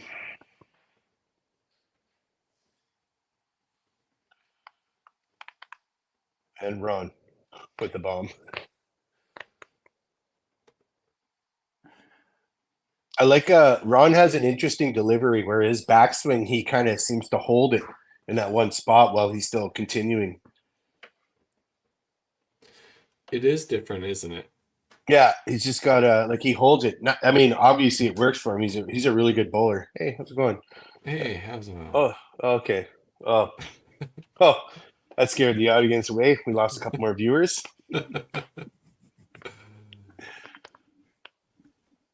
Yeah, when Ron, I've watched him when he's on, that ball just goes in the same spot every time, right? I've tried to play around with my backswing a little bit, not so far up or pause a little bit. Man, I just can't seem to find something that I'm really comfortable with. That's been something that I have struggled a little bit with too, just with injury. Yeah. I burnt out my rotator cuff a couple years ago, so it had to alter my backswing a little bit. I wish I could blame it on injury.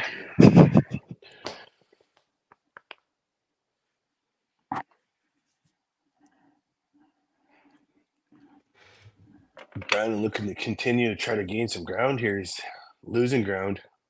Yeah. It's a decent 6 frame coming out of the break, but the Carnage putting up all those strikes. Oh.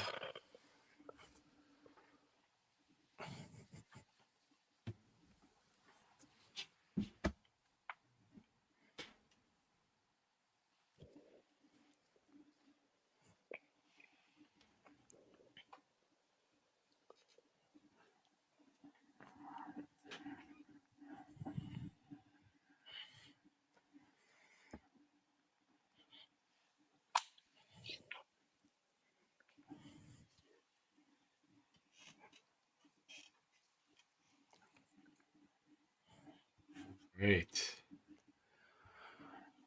Bobby hopefully figuring something out here since he got put in for Brad there back in the 5th frame. Okay, I can actually focus again. I've got the cat off my desk. Kaylee with the dang it shot. Yeah.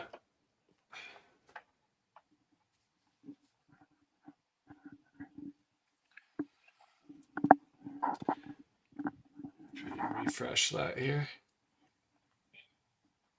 It sure seems to go in spurts, where you think you're throwing a good ball and you're getting the head pin, and then my struggle is if I get a head pin in the first couple frames, mentally I don't know why it beats me up. and I don't end up bowling well. If I get one in 7 or 8, it's whatever. But in the first couple frames, it's just like, why do I have to start this way? Especially because, in warm up, I'm just throwing 7, 8 strikes in a row is like nothing. Oh, who am I kidding? I don't throw 7 or 8 strikes in a row in warm up either.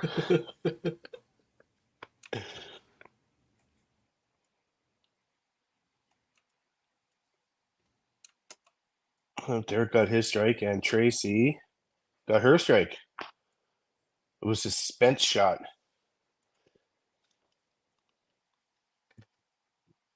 Derek's having himself a nice little run here. Ron with another.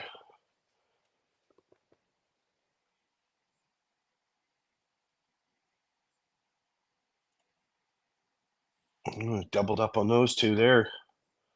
We're trying to keep pace. Now we're catching some fire here, eh?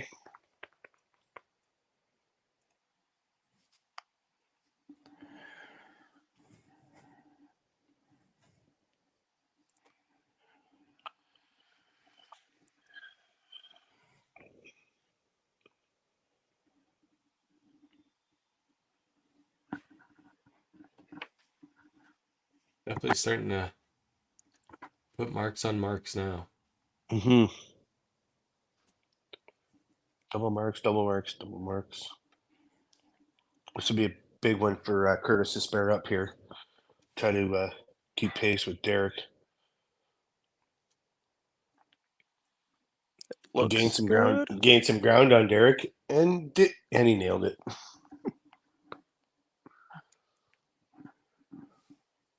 So we've got 728 for the Misfits.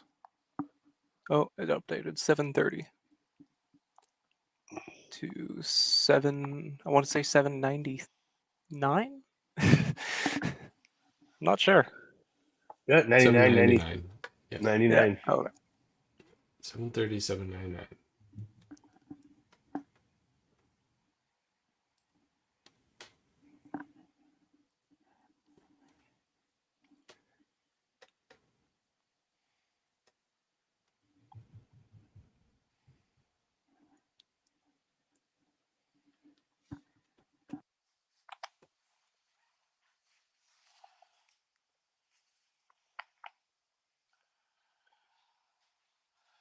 Brandon, a little to the right.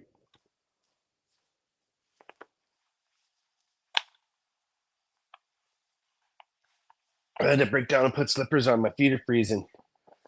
My goodness.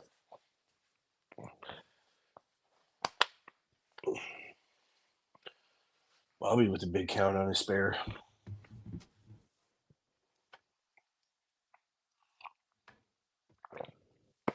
My third coffee and Bailey's. Is that too many Bailey's already this morning?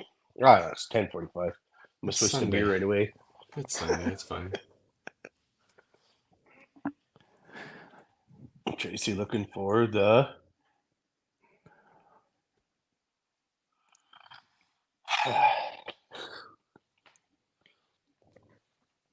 See if Kaylee can fire it back up. She's missed a couple of times the last 2 frames.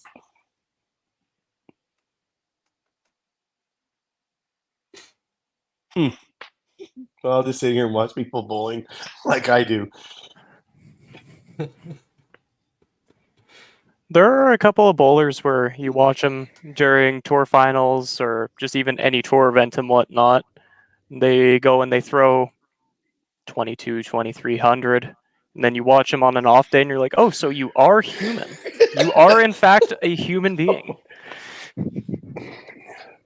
Yeah, I shot a 22, 23 once, ever. Generally, I'm around the 1900 mark.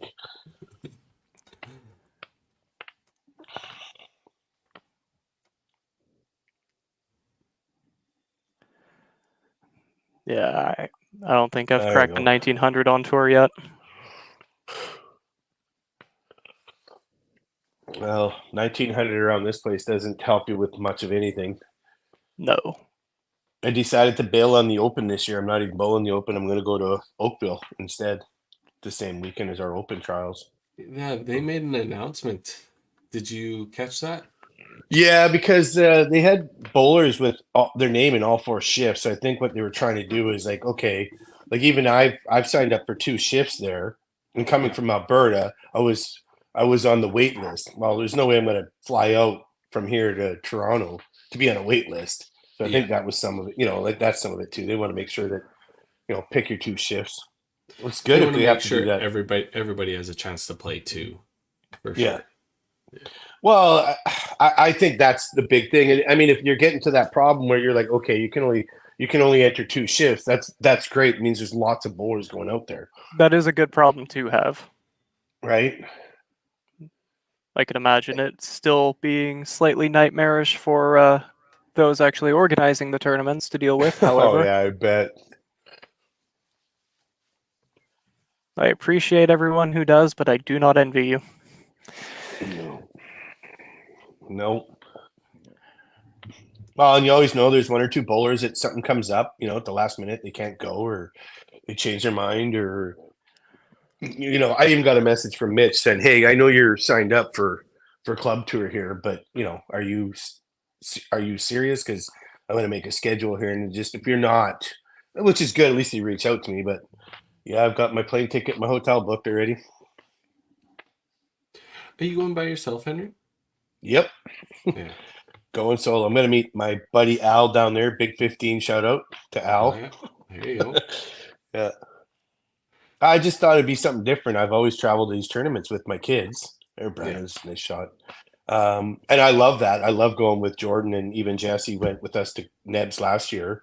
But this year, Jordan's bailing on Nebs. He's got Metallica tickets for the Stadium Series. It's coming out. So he's I thought, you know what? I'll go in a tournament by myself. Maybe that'll Is that the take one a that little- they have like Pantera and such opening for them? I think so. Yeah, it's a stadium. It's next August. It's a 2-day event. He's got tickets for both days, August 22nd, 23rd, I think it is. Oh, Kaylee with another head pin. And that's the game of bowling right there. You look at how she started off, just really good. Misses a chop off spare, gets another strike, and she's back on. And now she's opened. Did get a 5 spare. It's a game of bowling for you.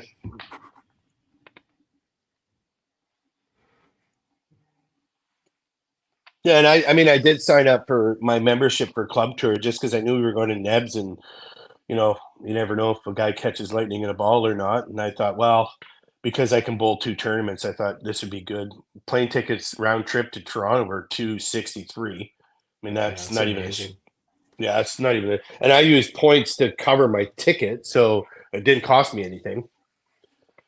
I just used 26,000 points out of the 150,000 I've got, which whatever.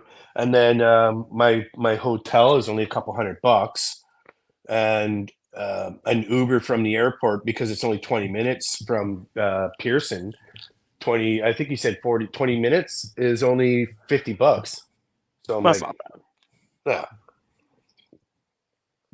I looked at going to Timmins for their club tour, but the plane tickets from here to Timmins were $1,200. It was $200 to Toronto, and then $1,000 to Timmins from Toronto, which is a 7-hour drive. So it's a little far to drive, even renting a car. So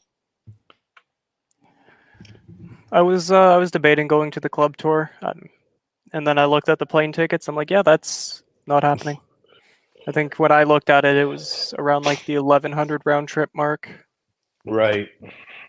Well, Nebs we bought in early enough that it was I think it was only 1,200 for 3 of us round trip, which is really cheap, I think. But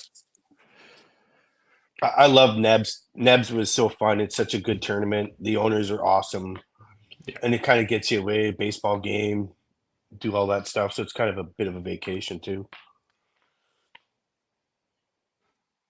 Yeah, that's going to be Regina for me, unfortunately. I already have my tickets booked, but this injury ain't getting better anytime soon. So I'm just gonna go hang out. Regina. Oh, that's our tournament. I drag a couple of the average pros with me to Regina. We jump in a car and we drive out there. So we'll do that too. Rob looking for his big spare. There you go. He needed that one. Curtis came in. He was doing really well until that last frame. All right. This is a big Three. 10th frame coming up here. Kind of the Well, points are kind of split everywhere. Yeah, Misfits have got 3 marks and a set of doubles with Ron. And right now, Carnage only have 2 marks unless Derek can make this spare.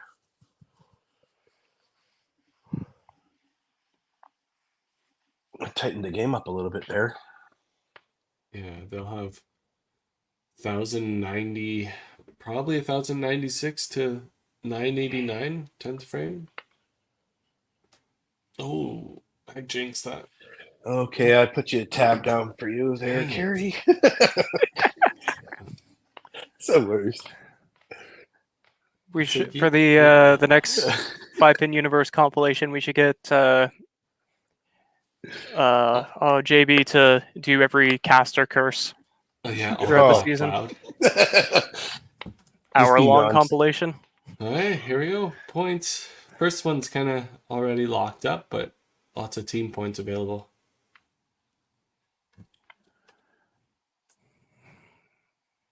I think Kelsey's having herself a good game. And did it go down? It did. It did go down.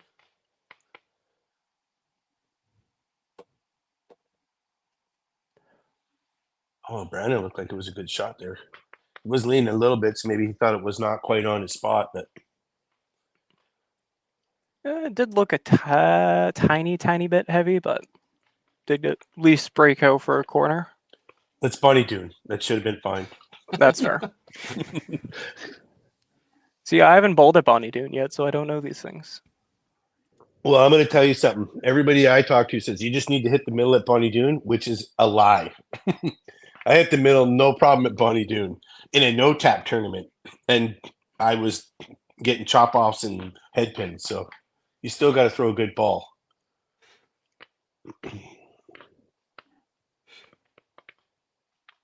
No comment. Yeah. You love Bunny Dude. I bowled my seniors masters there, and I don't think I averaged 230. Like I just wow. I don't know why I couldn't get the ball rolling at all. I got to throw it harder like Carey, I guess. Yeah, so I can't. I'll throw my shoulder out. Probably break a hip too. just snap off your hip. Oh, this is be a big shot for Kaylee here.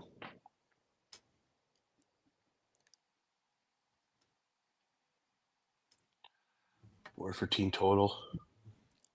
That's a good hit. Doesn't look like it's going to push. Nope.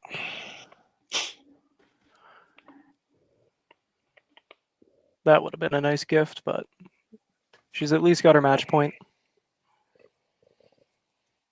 Now waiting, trying to help out the team total. There's a big pickup there too. Yep. Not bad for Rob though. You know, best he could have done. With the last ball, wow, I mean 5-pin spare. Kaylee can gain 2 points for team total. That's about it.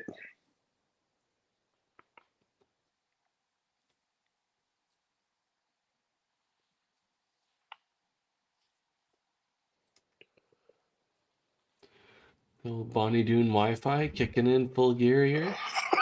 Oh yeah, right at the end too. Gotta love it. Yeah. Well, 5 for. It looks like a 5. Yeah. Oh my god. Let's do a couple quick refreshes here.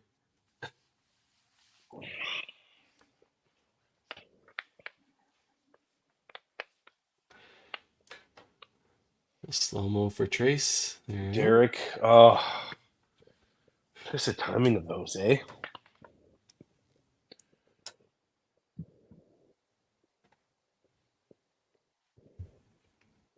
This is the Carnage's game is similar to their first one. They just, you know, they've got I guess 2 bowlers this game that are, bowling a little bit better, and they just got some guys there. They just can't seem to shake the webs or the coldness or Whatever's going on.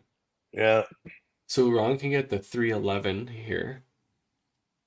And Robbie can get to 308. No, can get 323.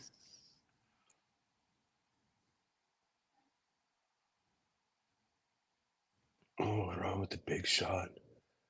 Oh, Oh, there's no. No. way. There's no way that pin didn't go down. Here's a chance. The There is There's a no chance. way steal that another pin one. didn't go down. Man.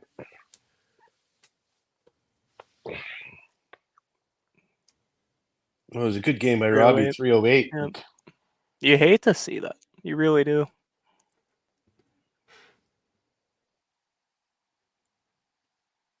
Yeah.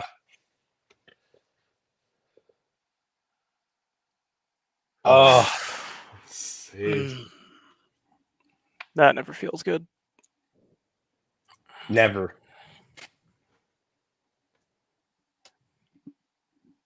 Derek with the big shot there.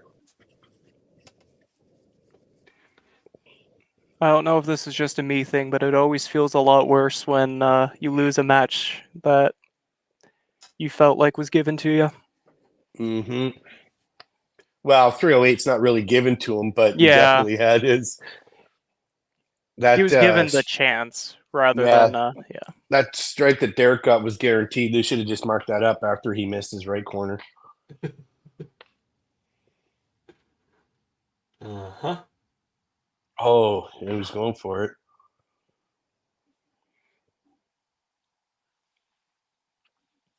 Oh, Hopefully we get 247. their scoreboard back here. 1253. What is Misfits sitting at? I don't think they really had a 11 chance. something. 1145. That sounds close enough. Yeah. 6-2 win for the Carnage. So good bounce back 11. after their first one. Definitely some Carnage got needed the damage 6. control point wise. Yeah. Oh, 1151. Yep.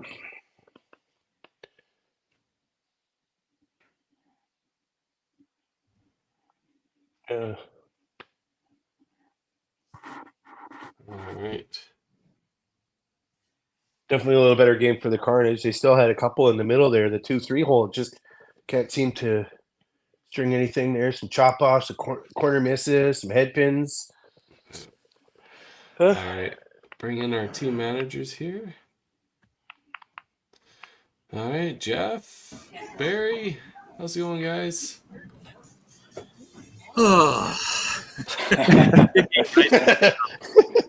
That's how Jeff felt after the first game, Barry. That's exactly how I felt after that first game. Feeling much better this one. Yeah. A couple of runs and then a bit of head pin problems here, but they poured it out as much as they could. So Yeah, for sure. So Jeff, obviously, Carnage bounce back game. Really only lost 1 point, I guess, against the average at the moment. So not a horrible day for the Carnage, but obviously the last half of the season is going to need a big bounce back, I think. Yeah, absolutely. Yeah, you hit the nail on the head there. It's just a little bit of that slow start, but I think we've got the talent on the team to definitely get us to that point where we can go, and looking forward to the next half of the season here. Yeah, as an outside watching, having Kelsey at the top of your lineup seems like she brings the fire along with her hair color for sure. She's yeah, you can't beat her energy and her intensity, and I love having her in lead off there for sure. Yeah. Barry, obviously the Misfits, you guys have another match today. You got a little bit of a break. What's the team going to be doing for that hour? Maybe a little bit of warm up, but have a little break and just get some positive feedback on what they did here. They threw well. Kaylee started well off and then got into a few head pins and just couldn't get back on it. And then Ron came back, almost won his game there. Yeah.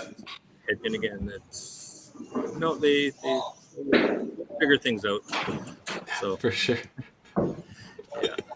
All right. We'll let you guys go, and we'll talk to you all later. Great job, Jeff. good. All right. See you. Thanks, guys. See you next week. Yep.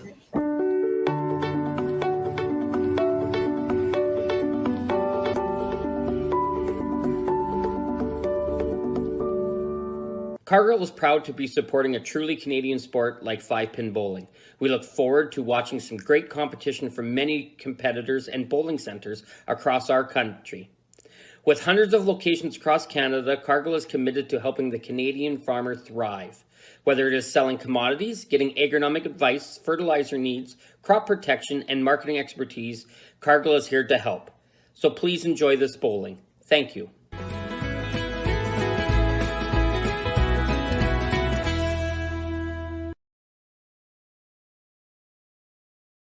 When you come to the Canadian Brewhouse, you'll feel right at home. We work hard to make our house your house. With an affordable menu of appetizers, entrees, desserts, beverages, and killer deals on daily specials. At our house, you never miss a play. As sports lovers, we've ensured each location includes over 50 TVs and our signature Jumbotron. The Canadian Brewhouse is the place people want to be.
All right, here we go.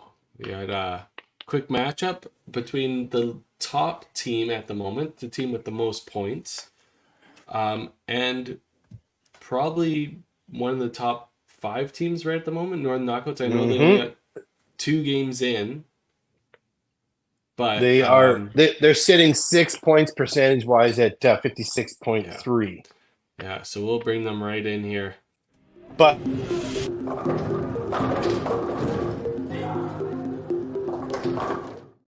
I love that you cut Henry off. you did. You cut me off. They've perfect. only bowled 2 matches, was what I was saying. Sure. Yeah, 100%. We have a wild Aaron Ablas. Neither team manager or Andrea. What's going on here? Yeah, I'm having a little bit of trouble hearing you guys. 1 sec. Yeah. We can hear you fine. That's when you don't get the proper team manager in. Hi, how's it going, Darcy? How are you doing? Darcy, can you hear us? Way better. Oh, we can't hear you, Darcy. You're muted. Just a debacle. What are you guys new? Yeah, well, I'm old, so. Yeah, you're like me. I get it. And what's Aaron's issue? I don't know. No, I'm good. I can hear you now. Yeah. Aaron, hey, welcome back. Yeah. Thanks. So we'll address the elephant in the room. Why isn't the team manager joining us, Aaron? So Jim's unavailable today. I'm not entirely sure why. I don't want to comment on it. So lovingly, he asked Andy to fill in, and she delegated it to me. So here we are. I think Jim's keeping tabs on what's going on, but he's not in presence at Dakota Lanes today. No worries. I guess, is it comfortability? You guys are sitting in first place, so Jim's just like sitting back a little bit. Yeah. Like, what's going on here? Like, we need all the information. I'm totally Yeah, bugging. I don't think our approach has changed or will change. We just go out and try and hit the middle on the side and throw strikes. Like we're aware of the standings, but it's really we know there's 2 games left. There's lots of seasons for other teams, so we just want to go out and do what we can, which is put the ball on the side and hope they all go down. For sure. And Darcy, we know there's another team here that just likes to throw the ball at the middle and hit the side, and that's the Northern Knockouts. How you guys doing? And I know you're only 2 games into the season, but how is everything feeling for you guys? Pretty good. Everyone's here this morning, bearing the cold weather, and yeah, we're ready to go. We're ready to get this going. Perfect. Well, that can't be said better. Aaron, let's get your lineup. Yep. So we've got our tried and true lineup. We've got Chad in leadoff, Chad Vandale, Tyler Vandale in second, Jenna Van Wellingham in third. We have myself, Aaron Alblas in fourth, and we have Scott Barber in anchor. And who's sitting on the bench for you guys? Oh, on the bench, we have Max and Andrea. And Randy, Mr. Perfection, threw a perfect game last week. He's out of town, so he would be our ineligible. As you do. You go to Disney World after you reach the limit. Yeah, so going to Disneyland. Darcy, your guys' lineup. We have Rich leading off, Riley Bolio bowling second, Corley, and I'm going to say it for you guys, Salaji bowling third. Salaji. Making notes on that one. That is not how I would even attempt to pronounce that last name. And Ryan is fourth, and then Riley Latender is going to be fifth. And then we have Amanda and Sasha on the bench, and Tiana's in the press box today. Perfect. All right. Sounds like a great setup. And best of luck. Bowl well. Good luck, guys.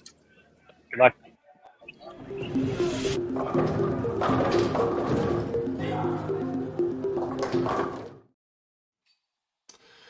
Alrighty. Here we go. So, since that being said, No. I'll have. I've seen the names on both those teams. I'm not reading any of them off. Well, Brandon, you can take the Dynamite, and we'll have Henry do the Northern Knockouts. All right, so we got Max Gibson, Tyler Vandale, Chad Vandale, Jenna Van Willingham?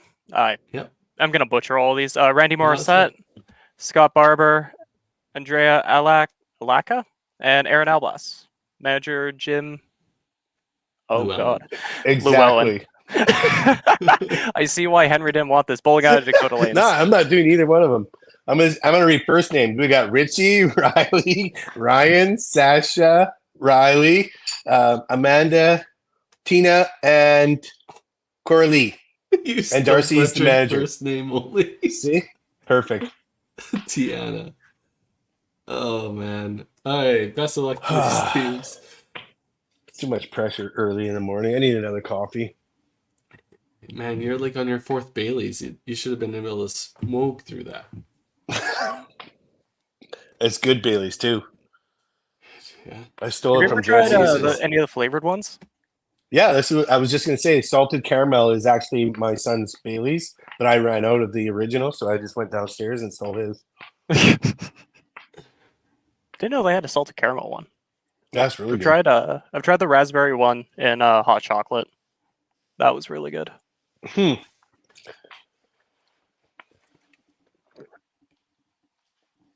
Now the Dynamite are in first place, but yet they've played 9 games. Yes. So The exact technically opposite. they're not of the really in Knockouts. first place. No. No, the Kingpins technically are in first place. Yeah, I guess if you go percentage-wise, but that's Oh, just they took That's just projections. Actual first place is held by the Dynamite.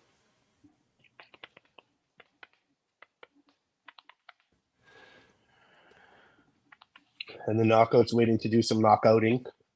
Yeah, they some rah maybe. Oh, here we go. There we go. Jeez, Now, It's a Richie little is bit of somebody I. Oh, sorry, you go. You go. No, go ahead. Richie is somebody you don't know. No, Richie is somebody I want to highlight due to his run at TPC after. Ah, I guess what happened was he got into a car accident the Friday beforehand, and he still showed up for TPC despite having a concussion, amongst other things. yeah. So I you're believe saying he the even made cut. the WCBT needs to institute a concussion protocol? Yeah. Possibly For sure. He should have been for on the Richie's bench own benefit. I think. I think. No, I think it was for everybody else's benefit, not Richie's. That's true. I think Riley or Sasha even said that he threw like a 390 the Monday after it happened. Yeah. That he is a trooper to say the absolute least. Yeah. And the knockout starting off with a couple of strikes themselves.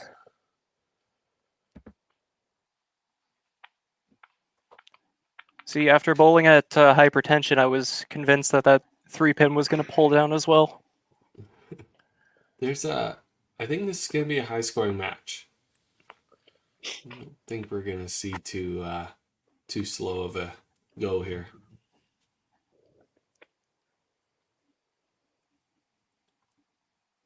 Mm-hmm. Tick for carry. Those 3-pins are a lot easier to hit on the first ball. Never on the second, though. Yeah. And they're easy to hit when they're both up there after a chop off, too.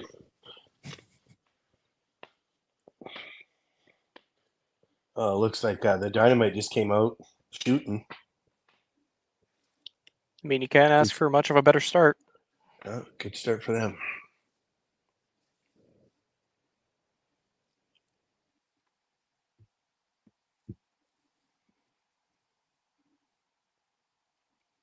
The Northern knockouts have been a really, I'm not going to say surprise, because we've seen Sasha and Riley up at TPC and Green and Gold, and the whole family comes up quite often. But man, those guys have really started to put it together over the last 2 years from what I've seen. They're bowling crazy good.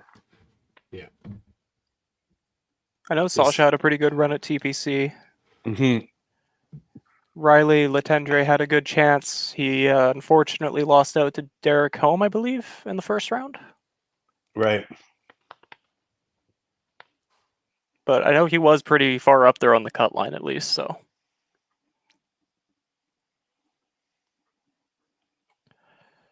Big shot there. Well, good start by both teams. Yep. Other than when Carrie was talking and she missed a 3-pin, but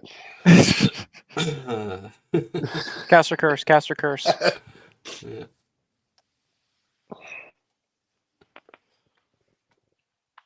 It's a different angle than knockouts, the way their camera's set up. I don't mind that. It's off to the side a little bit so you can actually see the bowler.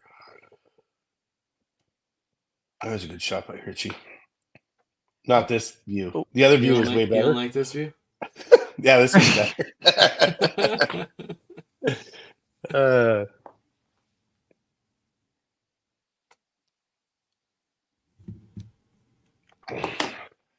That gives you a little bit of their approach as well.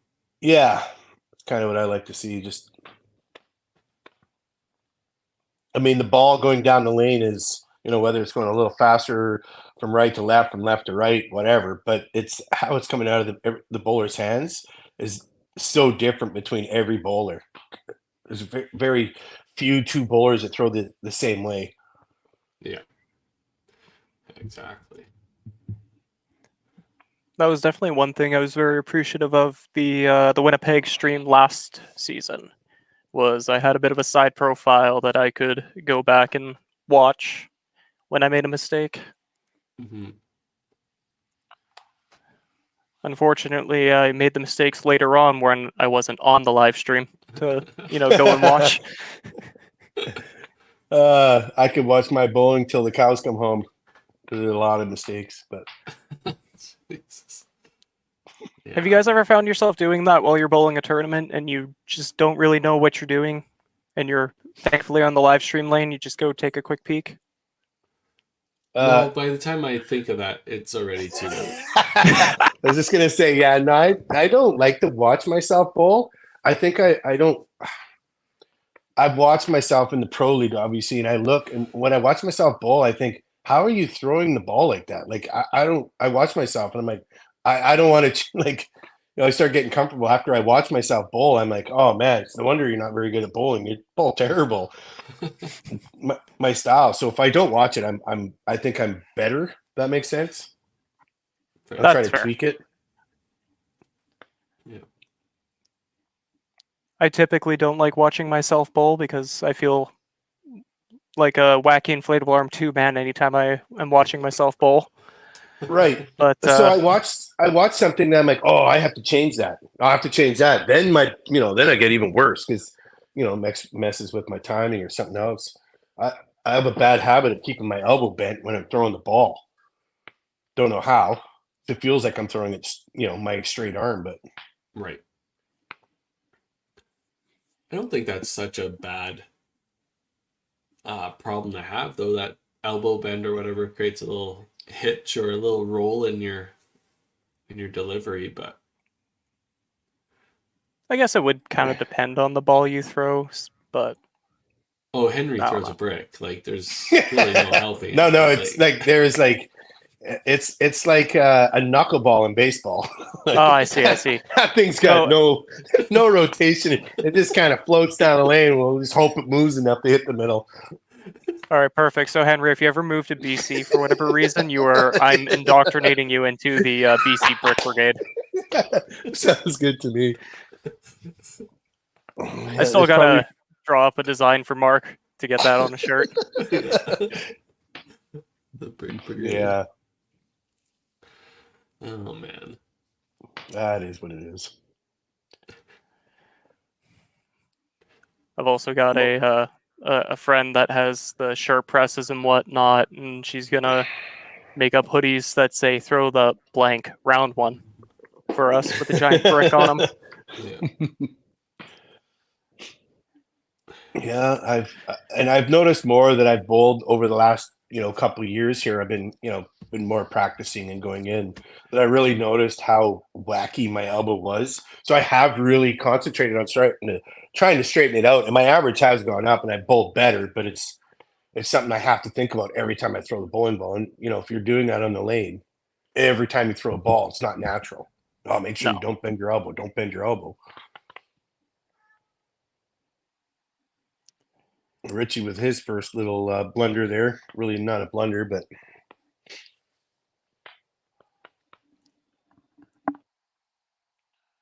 they're just rolling the ball, eh?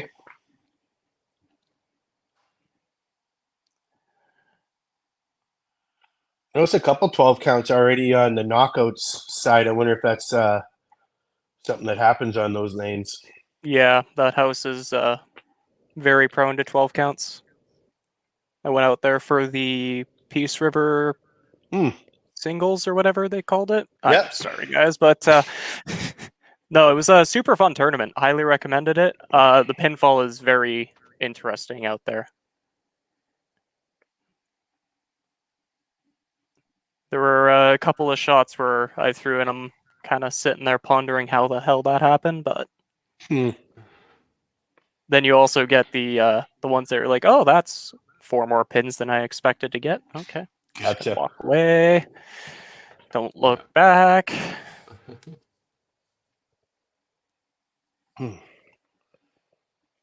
Jana's feeling it early.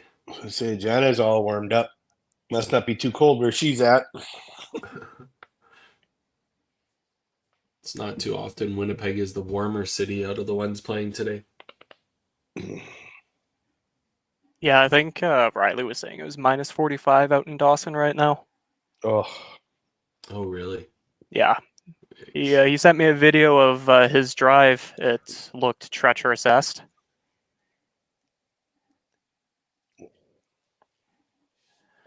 I did actually start the car this morning just to make sure it would start, and yep.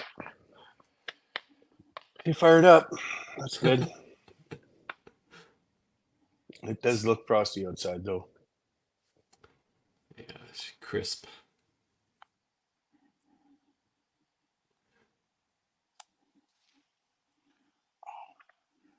Well, everybody need to know if their furnaces are working, so this will tell them. Right? Ooh, Pocket aces. Hello. That's not fun.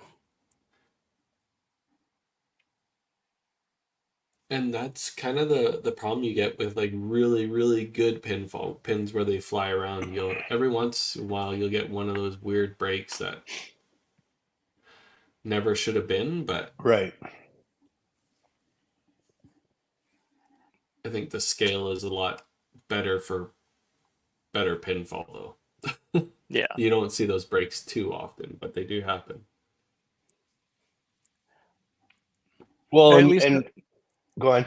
no, you go ahead. You go ahead. I was going to say, and for you, Carrie, you do throw the ball, quite a bit harder than the average bowler. That, I know I've seen you punch a lot, but I've also seen a lot where you're like, those pins fly around quite a bit, and you may get a little bit more, lucky, I guess you would. Yeah, I think that's kind of the trade-off. Like, I've been super fortunate in my career that I'm pretty accurate, so I probably get away with a bit more than most people that just throw the ball hard. Right. But you'll also get those stories where I had a set of flying pocket aces on a perfect game for $15,000, right? Like those are the trade-offs. Gotcha. I do get some of the bad breaks, but I definitely receive more good breaks than bad. I know that for a fact. That is something that I noticed with my shot earlier on when I was kind of just starting out. I had a lot of rotation on my ball, and it made for some very gross breaks that should not be strikes, but I also would have, like, one week I had, I think it was 4 pocket aces in the span of 6 frames. Oh.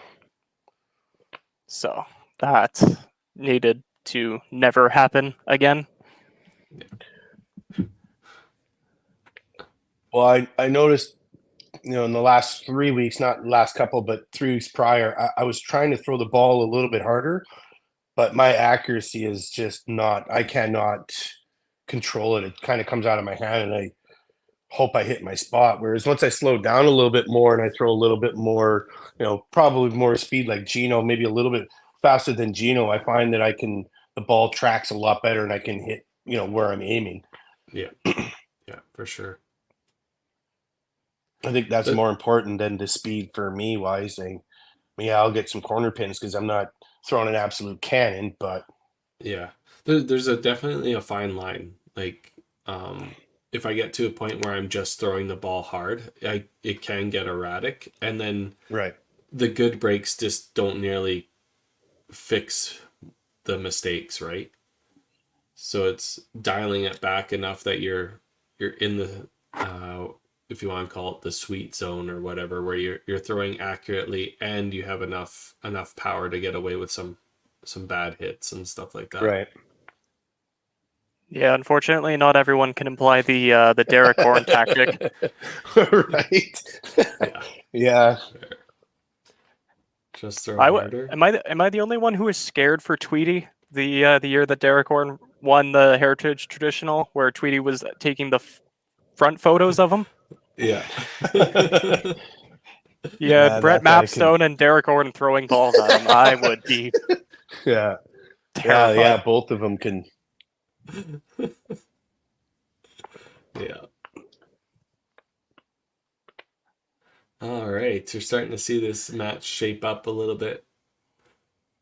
There's pretty close across the board, except for maybe 2 matches are kind of getting outside of 2 balls.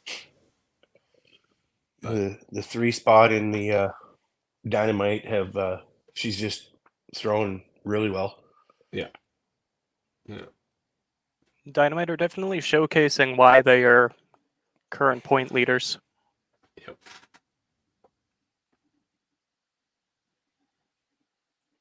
They're balling by Riley after that pocket set of aces.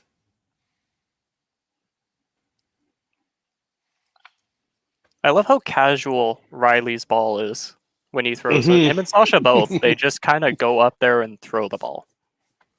No cosmetics whatsoever, really, with their shot.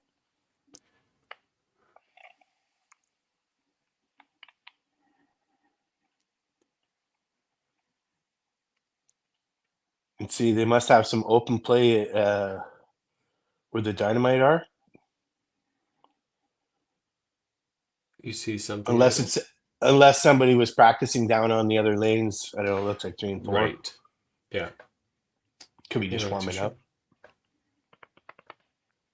There's a big bomb by Richie. Gives him back the strangle on that game. And even that one's really, really close. Oh. Big shot by Riley. Riley, he doesn't pause too much, eh? Once Richie's done, he's already got his ball in hand, ready to throw. Yeah. There's not a lot of time gap between the two of those. He reminds me of a Dexter tempo. He gets up on the lane and is already kind of in motion as he's grabbing his ball. Yeah, they have a small set, kind of like a Len and Seth, right? Just a small set and then go. You don't need the pause. You don't need to think while you're up there. I know I tried that personally. too. That's what, the fourth time we've done that? I'll mark you. Hey, I'm marking you down for a tick for that. That's fair. That's fair. Yeah, I've tried that too, where I get up and just set and go. But man, you thought the speed had a factor on it. I attempt to take my time on the approach and whatnot, but I find sometimes I just get too in my own head if I'm taking too long up there. So I will eventually just kind of hit a set, throw and pray kind of mentality. Yeah, I think there definitely is a happy medium. You know, I've seen the bowler that stands up there quite a long time waiting and going into it. I mean, even a guy like Adam Weber, I know he's one of the best, but sometimes I think he gets up there and he starts, he's just, I don't want to say too long, because I mean, clearly his credentials say he can stand up there as long as he damn well wants. But I think he starts to think, okay, and maybe there's that happy medium between a Dexter and an Adam, where Dexter doesn't even think, he just throws. He does all his thinking in the pit. Right. And I don't think Adam thinks anything about bowling until he steps onto the lane, and then he goes through his whole process of, okay, yeah, down to.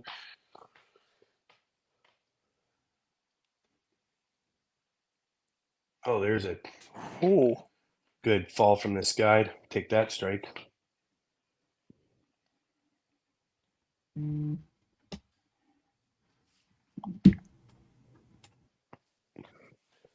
Oh, the knockouts, they can bowl too, eh? Oh, yeah. Richie honestly feels like a bit of a sleeper bowler. You never really expect too much, but then you actually watch him throw and you're like, oh, this guy can throw. I'm back like effectively 4 full frames. Okay, cool. Yeah.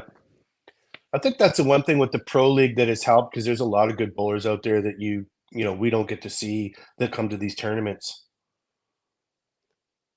Oh, good spare by Scott. It definitely highlights a lot of the bowlers that don't necessarily get that chance. Yeah. Okay, Carrie, do your thing. Yeah, sorry about that. Hey, no worries. We're just hanging out here. Break. Let's do it. Take.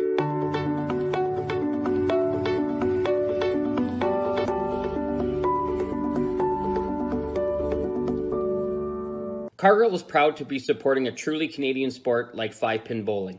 We look forward to watching some great competition from many competitors and bowling centers across our country.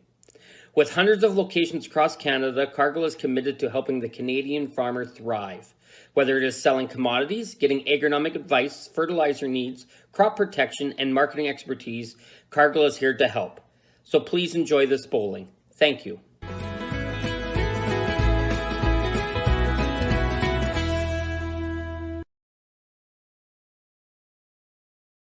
When you come to the Canadian Brewhouse, you'll feel right at home. We work hard to make our house your house. With an affordable menu of appetizers, entrees, desserts, beverages, and killer deals on daily specials. At our house, you never miss a play. As sports lovers, we've ensured each location includes over 50 TVs and our signature Jumbotron. The Canadian Brewhouse is the place people want to be.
All right, here we go. Last half of this match.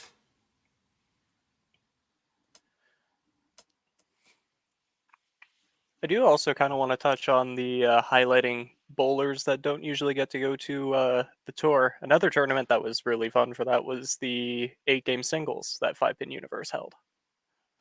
Yeah, the 8-gamer. Yeah, even though I'm sure you were borderline traumatized from organizing all of that, Carrie. Yeah, yeah. It was something else. Something that we would be more than willing to run again. It would require a ton of prep work. It was fun running the qualifying of it, because it was just people posting that they're going to be playing at this time slot at this bowling center. The bowling center sends in their scores, we post them. We had 279 entries. Wow. Weren't payouts only based on 75 entries, I want to say? Yeah. Or something a lot lower than that. And it was $40 to play the tournament. It was $20 to the center for the 8 games, and then $20 to the prize pool, because we didn't charge anything, right? Yeah. So yeah, it was 279 times 20 was the prize pool that went to the top 16, I think we went to. Wow. And it was 279 individual entries, or was it you could enter in multiple? Multiple entries. Yeah. Well, I know you had guys like Mike Herbert had quite a few entries in there. Gotcha. Yeah, because it was during the COVID pandemic, so there was some centers that shut down. Oh, so it was 229 entries. Okay, but still. But if you go to 5pinuniverse.ca and go to the events, you can still see the 8-gamers still posted there. And it tells you when they bowled, what center they played at, and what time they played at. And then, it gives you all their scores, how they played, and then the brackets as they played in. The only thing about the 8-gamers, you had to be able to record yourself or live stream yourself, right? It's kind of the same thing as the 5PL. And if you couldn't, then you would get disqualified, but you would receive your prize money for the spot that you played in. But Neat. yeah, But that tournament Text- definitely did put a couple names on the map. yeah, for sure. It was interesting. It was cool to watch.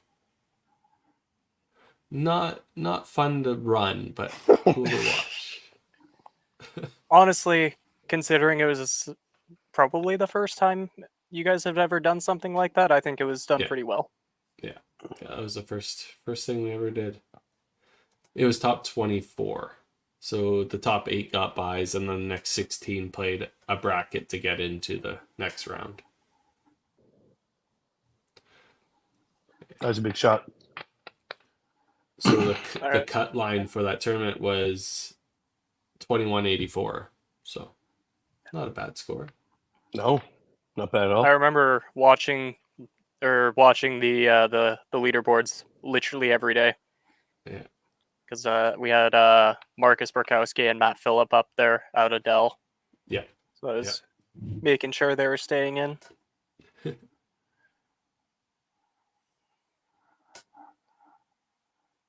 I think this has been the cleanest run from the break that we've... Oh, Wow, Mark, that's a tick for you. Try there. Mm-hmm. I thought Riley had already thrown. That's my bad. I'm going to hear about that later.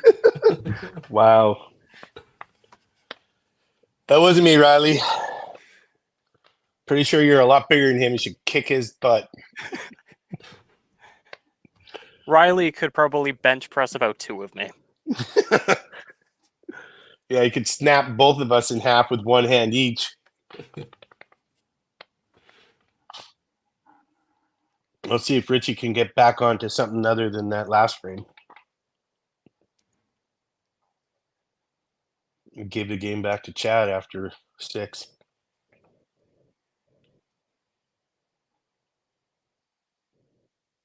Chad did not like that ball. You could tell the second it left his hand, he was not liking it.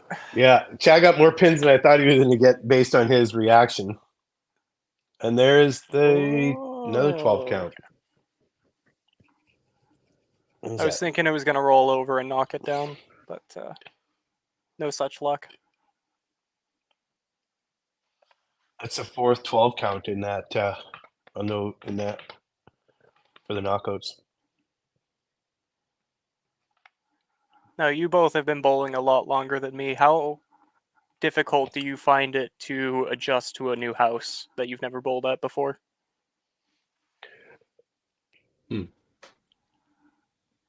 Well, for me, I only really started bowling the last 2 years in different houses because I was just a league bowler for years. So I never had to adjust other than when I went to Bonnie Doon to spare. So I didn't really notice any difference. Now that I've been bowling a lot, I sometimes really struggle. I feel like I got a good spot warm up and then the game starts and I don't know what the heck I'm doing. But I think that's just from lack of experience, if that makes sense. Fair. I think like the adjusting to a new house isn't so bad. It's because you're always going to go to the new house and start where you usually play, right? Yeah. And then you just make small adjustments off that would be my suggestion. But I've been, like you kind of said, I've been playing so long that I have 2 different lines. So I'll go to a new house, I'll play my normal line. If that doesn't work, I'll jump to my other line. If that doesn't work, then the panic sets in and you start looking for something that'll work. But the houses nowadays, most of them are all the same synthetics and stuff like that, that the adjustments aren't really as large as they used to be, I don't think. That's fair.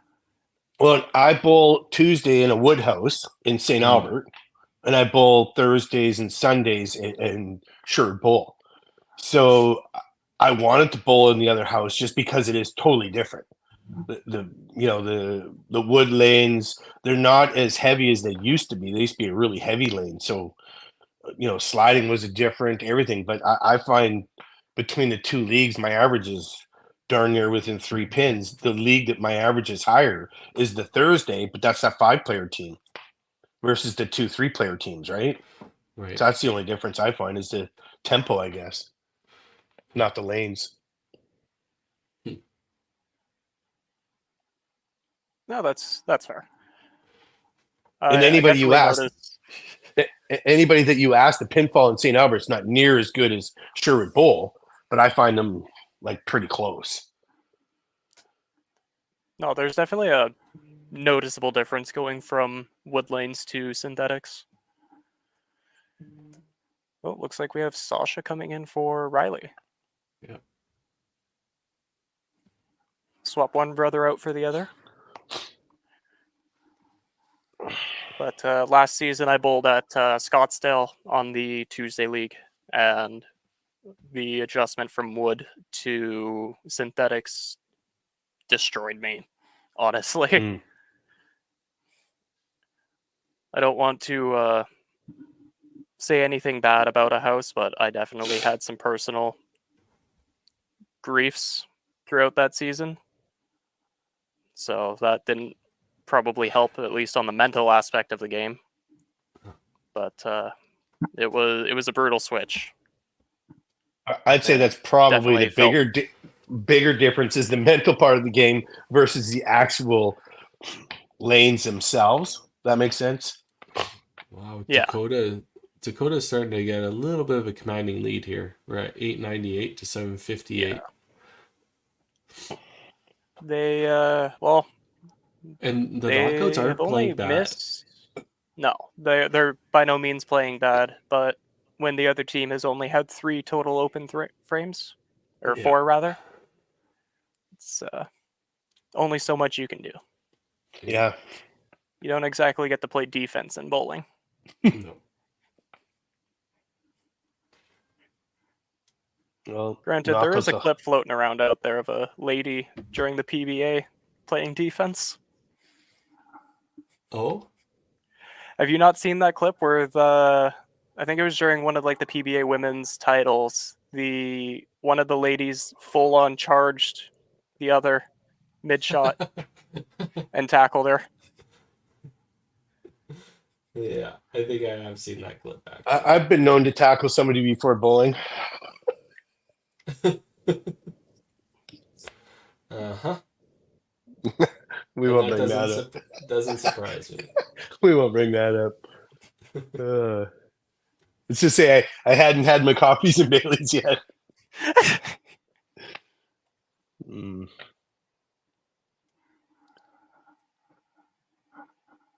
Riley did not make the spare. It's 2 opens in a row for them. That's not helping when the other team's not making any opens. No, unfortunately, it seems like knockouts have slowed their roll And a tiny again, bit. their scores aren't bad. Like, No, you they're know, not. well, some marks down there. Nothing. Just a dynamiter rolling. And they've So only when you got get- one game today, too, right? Now, Yeah. This will be their 10th game of the season, so they'll only have one more after this. Oh, wow. So when you're in situations like this where you're kind of looking at the total and it's getting a little bit out of hand, are you just looking to your bowlers who are in position to take match points? Or are you still trying to fight for a comeback?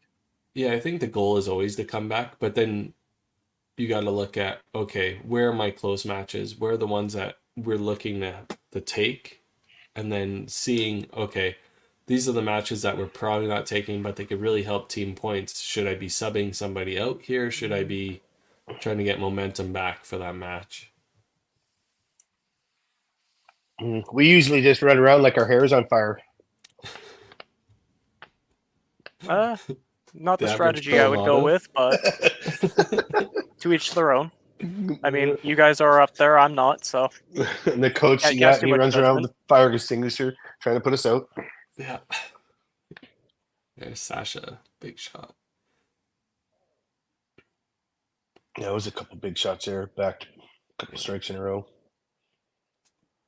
Rocking and rolling.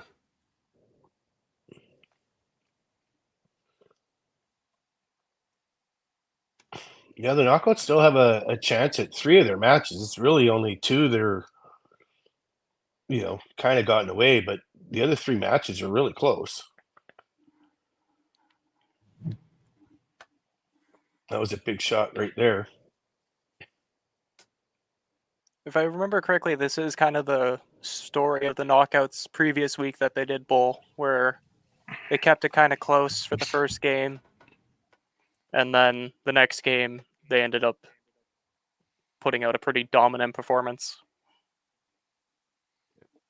So, Yeah, they swept Bombers. Ain't nothing.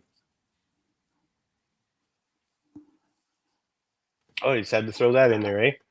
Well, it's a fact, and it happened. it's a fact. It is. It is a fact. Yeah. Probably be brought up at the next staff meeting, eh, Carrie? Yeah, probably Monday morning.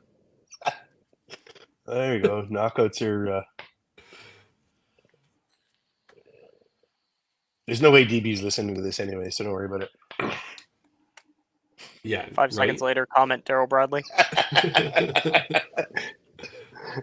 Be Mark, I'd be more concerned with. Well, Mark knows where I stand. Right? Oh, another 12 count. Man, both teams just start throwing.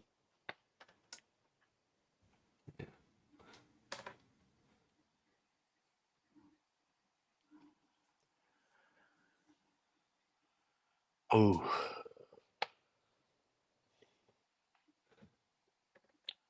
Not Not sure only who ran for the that. official thing? looked like Riley. Not No, only that does was he definitely Riley. not only does he bull in the team, he does the tangles and the fix the pins He too. runs way faster than the Wisemans. I'll give him that. Well, that's not really running. It's like quick What the waddling. Wisemans do. It's a Wiseman waddle. When I first started running tangles at Dell, I used to sprint. Nowadays, I kind of hastily jog. Trot. Yeah, but that's also because I almost face planted into the stanchion. So Yeah. I was like, okay, we're not doing this anymore. I think of the ball boy in the tennis match where he grabs the ball and he turns and runs to the wall and then he trips as he's getting to the wall and he face plants right into the wall. That's all I pictured there.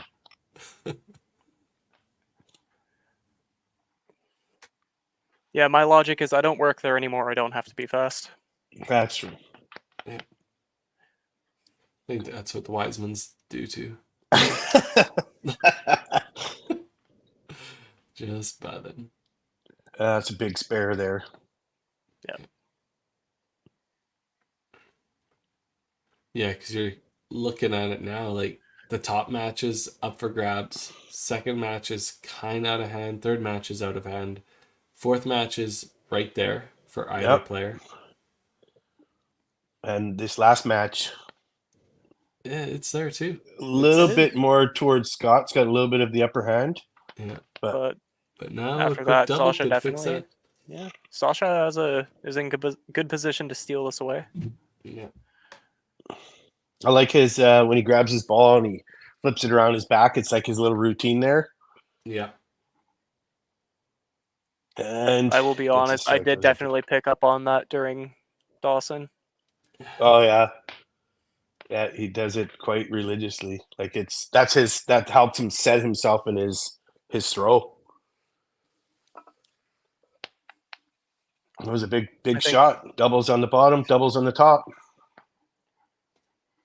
I think there's definitely some mannerisms that end up pretty contagious throughout the bowling scene. Oh yeah. I know Daniel Dooley is the big one for out here. Quite a few people that I know, they spend a weekend with a tournament with Daniel, and all of a sudden they're talking like him.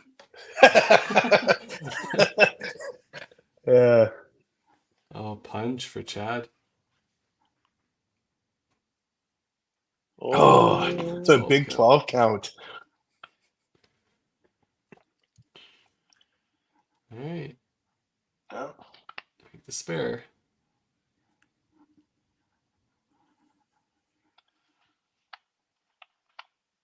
Give his team some team points down below. Richie takes the first one.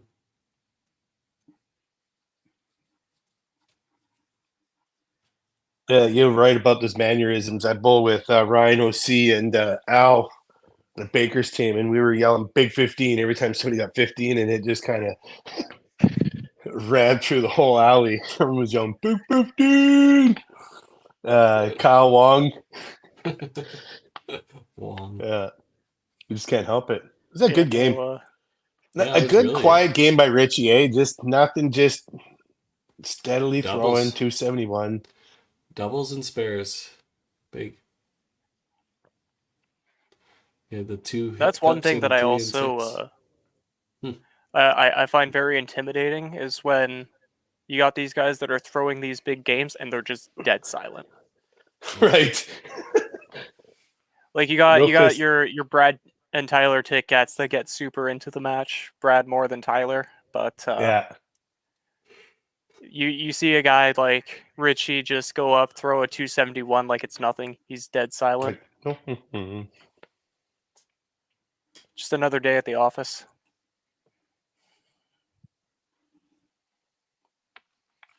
First strike for Tyler was the big one. Riley Riley follows will up bag with out. his 4-bagger out to beat Richie by 3.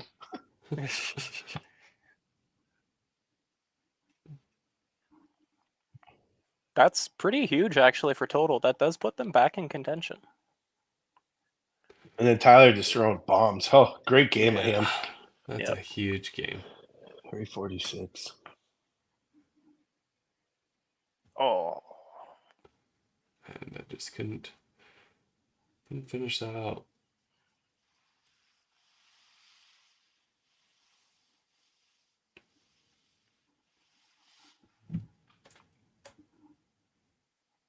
Oh, that doesn't help either. No. Jana will hang a corner, so there is still hope for total. We got 1163 to a 1313. Some hope, some hope. Yeah. Well, that extra 5 count on that first strike, right? When she punched the head pin and opened that I do that more times than not. I did that to miss the cut in Regina. I went head pin, miss 5 to miss a cut by 4. Yeah. Oh. Yeah. I think that seals total. Oh, did he get the chop off? Oh. Yeah. Bounce back onto the lane. There we go. That's total is still alive. Hypertension pinfall kicking in. Yeah. See if he can capitalize on his good fortune. And he does.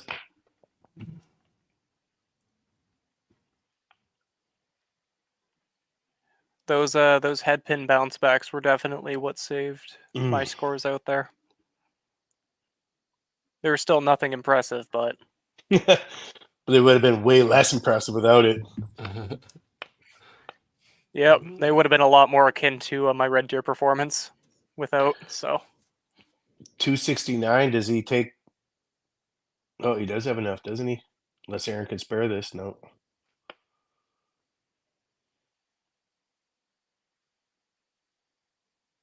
$265. Yeah, 265 for the win. Oh, does he get one more? Nope. Oh. No. 12 count.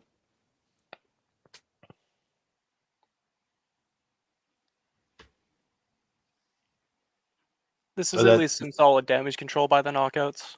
Yeah, that 346 really gave him the total. Tyler just ran away with that, but a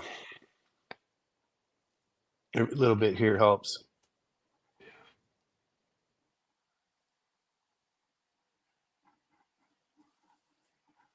Yeah, there are some games that you throw your absolute best, but then you look over, the guy's got a 390. You're like, oh, well, not much I can do. 257. Takes the Scott bottom will one. lock up that match, however. Yeah. Well, Riley came in off the bench. Sasha came in off the bench for Riley, and we did do some damage control there, but those scores are not bad other than the one, like 271, 74, 65, 57. Like, it's a great team total, really. Oh yeah. It's nothing really to be too disappointed about. No. Again, there's only so much you can do when you're against only, 6, 7 total opens now throughout the entire game? Mm-hmm. And the Dynamite take 6 in their match. That will help their bump them up a little bit higher.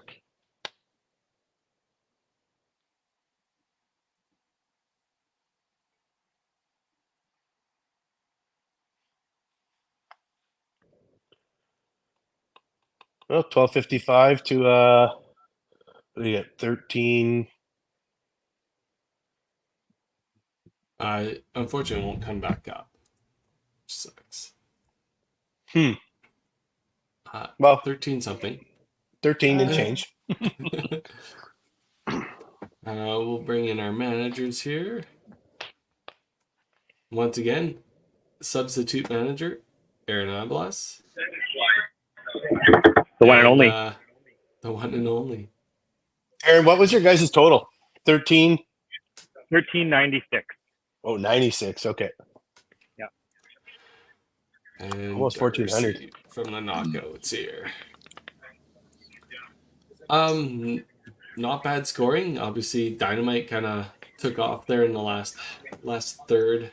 They put some marks together when you guys kind of hit a little bit of a roadblock there, but Yeah, 16. I figure they got to have warmer weather over there than here because their pins fell a lot easier. Yeah.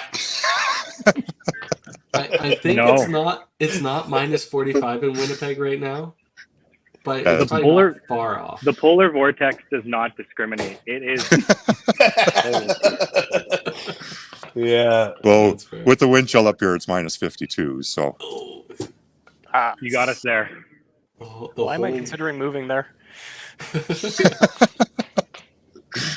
It's rough out there. So obviously, great game for the Dynamite.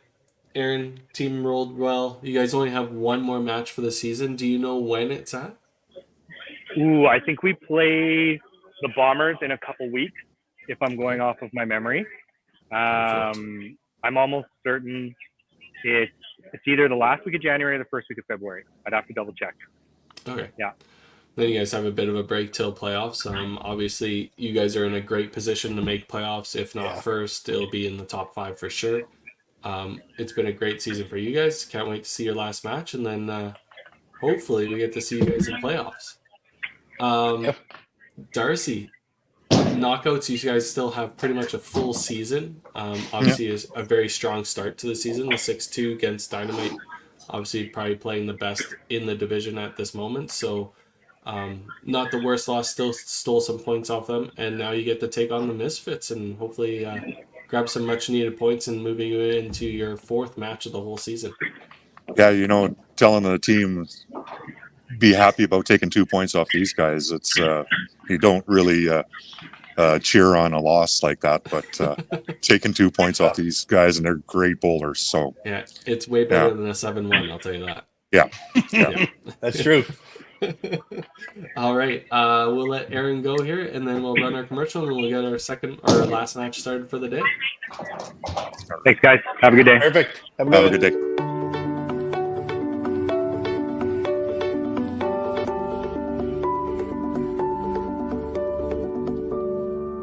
Cargill is proud to be supporting a truly Canadian sport like 5-pin bowling.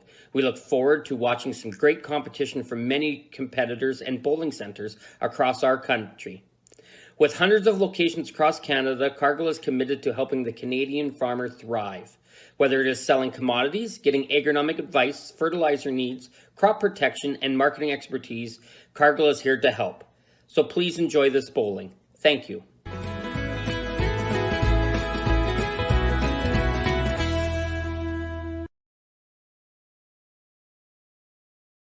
When you come to the Canadian Brewhouse, you'll feel right at home. We work hard to make our house your house. With an affordable menu of appetizers, entrees, desserts, beverages, and killer deals on daily specials. At our house, you never miss a play. As sports lovers, we've ensured each location includes over 50 TVs and our signature Jumbotron. The Canadian Brewhouse is the place people want to be.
All right, here we go. Jumping into our last match of the day. So we'll bring in our team managers.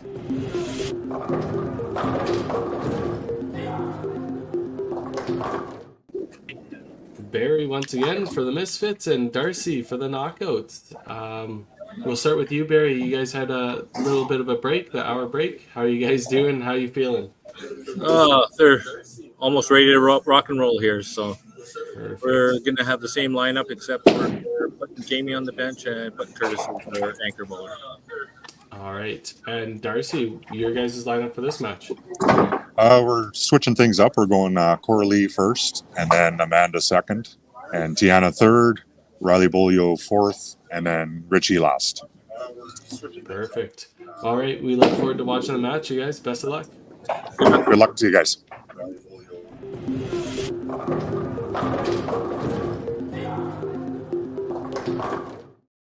All right. Try with Brandon's a little setup here. Looking good, Brandon. That one's Well, it's looking a lot better. yeah. Not bad.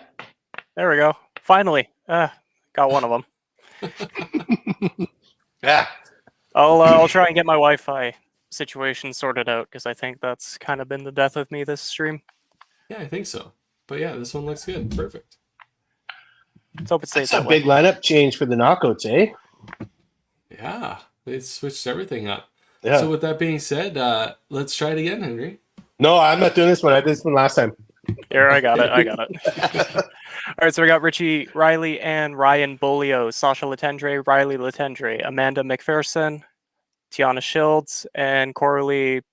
Oh, I forgot how it's pronounced. Henry wrote it down. I did write it down. I still can't read my own writing. Manager Darcy Latendre, bowling out a hypertension escape in Dawson Creek. Perfect. And Henry. Then we got Curtis Dunas, Ron Perry, Derek Gall, Matt Schultz, who's not there, Jamie McCarr, Kaylee Mack, Michelle Hoyle, and Brandon Cockburn. Manager Barry, whatever, out of Bonnie Doon. Barry will give me the gears later. Yeah, for sure. All right. Last match of the day. We've seen a set all 6-2s, I believe, right? No. 7-1. 6-2, 7-1. And The first one, 6-2s, yeah, the first one, Carnage versus Kingpins. Heartland. Yeah. I wrote them all down. Kingpins have 7 of 8 points today. Dynamite got 6 of 8. Carnage got 7 points out of 16. And in the last 2 matches, we'll see what happens. Out of 16. so far. They both have 2 out of 16. This is the swing game.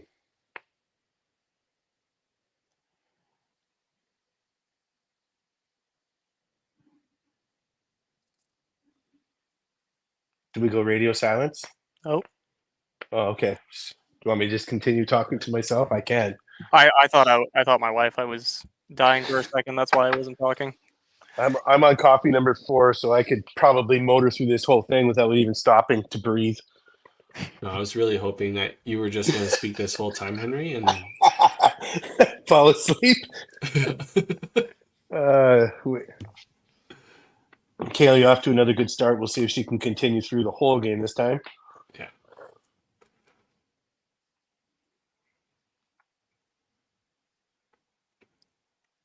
I think a very interesting thing about the Pro League is you look at certain teams and on paper, you kind of wonder how that they're allowed. But then you go and you actually watch it and it stays pretty even for the most part throughout most matches. Yeah, most matches are I would say are very even throughout. Even the totals when it comes down to the end of it, most of them are 5-player combined or within 100 pins. Every once in a while, you'll have a team that goes off and 2 people are throwing 400s, but I don't know. I haven't really noticed it much. I think last year the big surprise would have been Quebec. On paper, they should be one of the best teams. Yeah. I mean, you've got all the best bowlers, really. Oh, yeah, and I guess together as a unit, they just one would bowl good and one wouldn't. Fred, when he bowls against the average pros, I think he's averaging 375, and the rest of the team really he won total twice both times we bowled them. He just knows he doesn't want to lose to the average pro. That's exactly right. Sly's so used to losing to the luggage guy that he just gave up. It's getting a little fuzzy. I think I'm going to do a quick refresh here. See if that fixes it.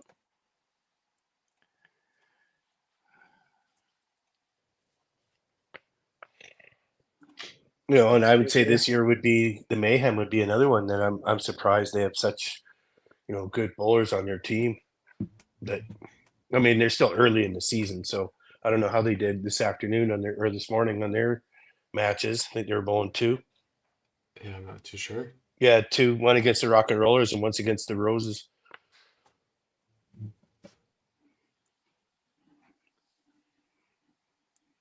I don't want to be all BC bias and all, but it was pretty shocking to see the Venom's performance last year.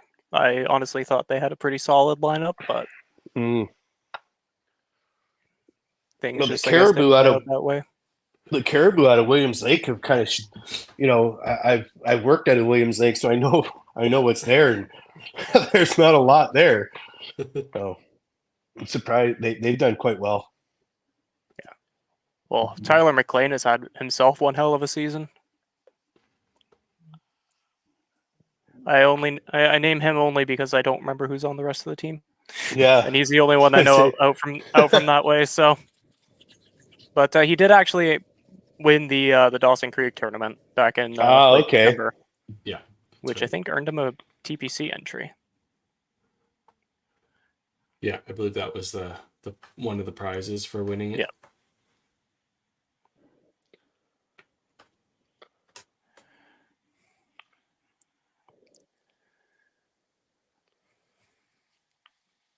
I think the Lumberjacks honestly haven't had the best start to the season either. No, they're pretty much done their season, and it wasn't great again this year. Yeah, I know they really struggled. They are right now with 10 games played. They're still in 4th with an under 500 record. So, oh wow, yeah, they're not in a situation that they're gonna make playoffs. Yeah. It's tough, right? Like you look at the 2 divisions and we've noticed that there's some in the home harder division, there's some teams that are playing a lot better than the others. Like there's 2 teams in the 700s, and then you go to the Oh, wow. Cargill division, and there's no team in the 700s, even with only playing like 1 match or 2 matches. Or Right. Yeah. The Kingpins should be pretty close to that. They were 688 before taking 7 of 8 today. Yeah, so they'll be in 700. Yeah. They'll be very close to it, if not in 700. But yeah, most of those teams in this division, I'm looking at their percentages, and they're all 625, 625, 830, 430, 625, 688, 4, 5, 4, 3, 6, 6. They're 563. So they're all relatively close, other than the last Pinsanity, but they've only played 5 games also. Yeah. A little bit, seem a little tighter. Huh. Derek punching on a spare opportunity. I do got to say, there were some very, very nice looking logo updates this season. Yeah. So tell us which one's the worst. You know, I don't think any of them are necessarily bad. Like, I think every logo is a lot better designed than I would expect it to. Mm-hmm. If you had to rank them, which one comes last? Well, I'm not gonna lie, I'm not a huge fan of the Dream Crushers, and it's not because you're there, Carrie. It's just I think they could have done something a little bit, a little bit nicer. But that being said, it's still not the worst. That's I think I was going for that. I think in a blanket like void kind of thing, the Dream Crusher logo is good, but it's not comparatively. It's not even comparatively. It's just not along the lines of the rest of the logos. Like, exactly. A lot of the logos are all kind of featuring something bowling related, whereas the Dream Crusher logo, it's just like nothing. It's just a Reaper. He's just chilling. It's just a guy. But, yeah. Well, he did crush dreams in the first season. No, it's true, and that's totally true. Even like not to pick on the Alberta teams, but next gen, like it's okay. There's nothing flashy about it, but there's nothing. It's just the first season logos probably need a refresher. The OG logos, right? Yeah. Well, the Eclipse, I think, was one of those that did get the refresh. Yeah, it did. Yeah, it got a big refresh, and so did the Holy Rollers. Yeah. I'm still surprised that. Well, I guess we're not big enough that it would be an issue. But I was about to say, I'm surprised that Calgary hasn't gotten in any trouble for their logo. The Carnage. Yeah. We found this is like working through promotion that the Canadian market, they don't really care. it's not big enough to hurt or worry the American industry, much less the world industry. So gotcha. The one-off logos that they see, they don't pester. That's fair. Yeah. I guess that's kind of also how we get away with some of our shirt designs. Yeah. Exactly. I feel like I might have to retire a couple of mine if the sport ever explodes, though. Got some proprietary. Well, my theme that I've been going for with them has been like album covers of bands that I like. Mm-hmm. So, which I gotta say, Mark, amazing job on both of them. But I feel like if we get to that point, I might have to reconsider. Fair. Oh boy, that was a. That's a two. No, I thought we were watching the Misfits, not the Average Pros. On a double. Mark Doss. What?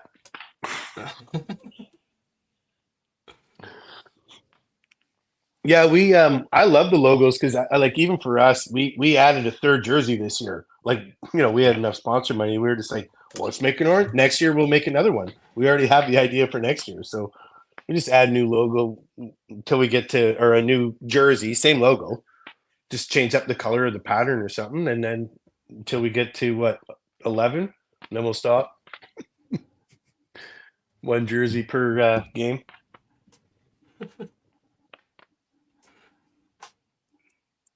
But what if we add more teams?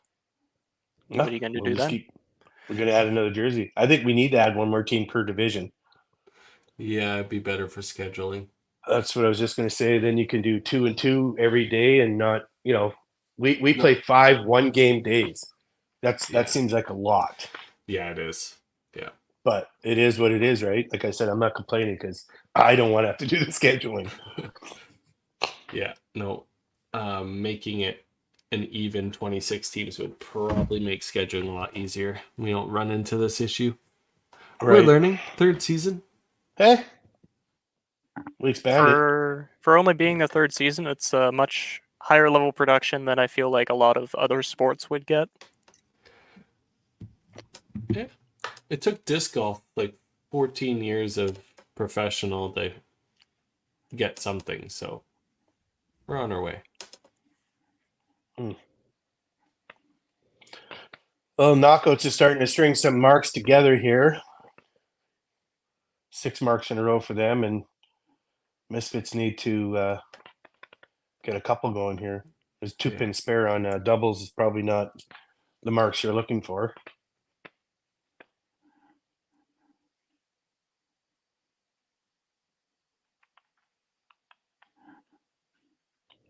Little slow going for the Misfits getting started.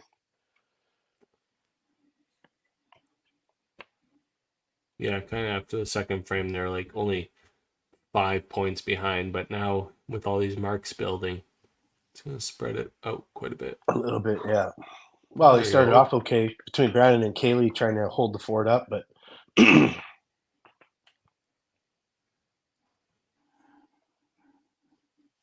Solid frame for the knockouts. 5 marks.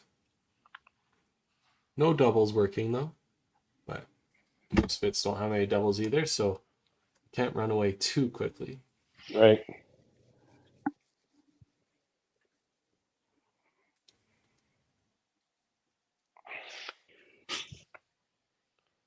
Curtis gets his roll.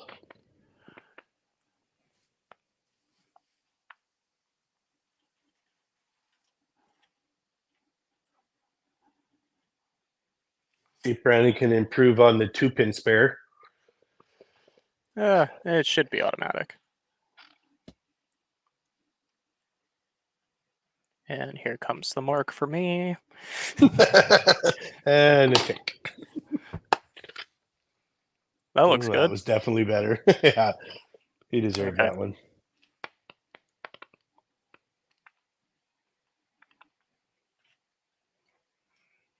Oh, that's odd. I wonder who threw that 3rd frame for him.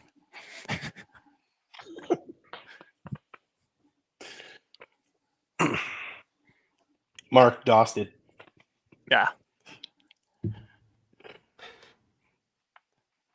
That's a running joke between myself and Harms. Anytime he has a terrible frame mixed in with like 8 strikes, he goes, "Who the hell threw that game? Who the hell threw that 4th frame for me?" Usually, I'm the target, but You're the guy that throws that frame for him? Yeah, I if kind it- of get if it's a 3-pin, the blame gets passed on to his friend Bren Renee, so we're safe on that.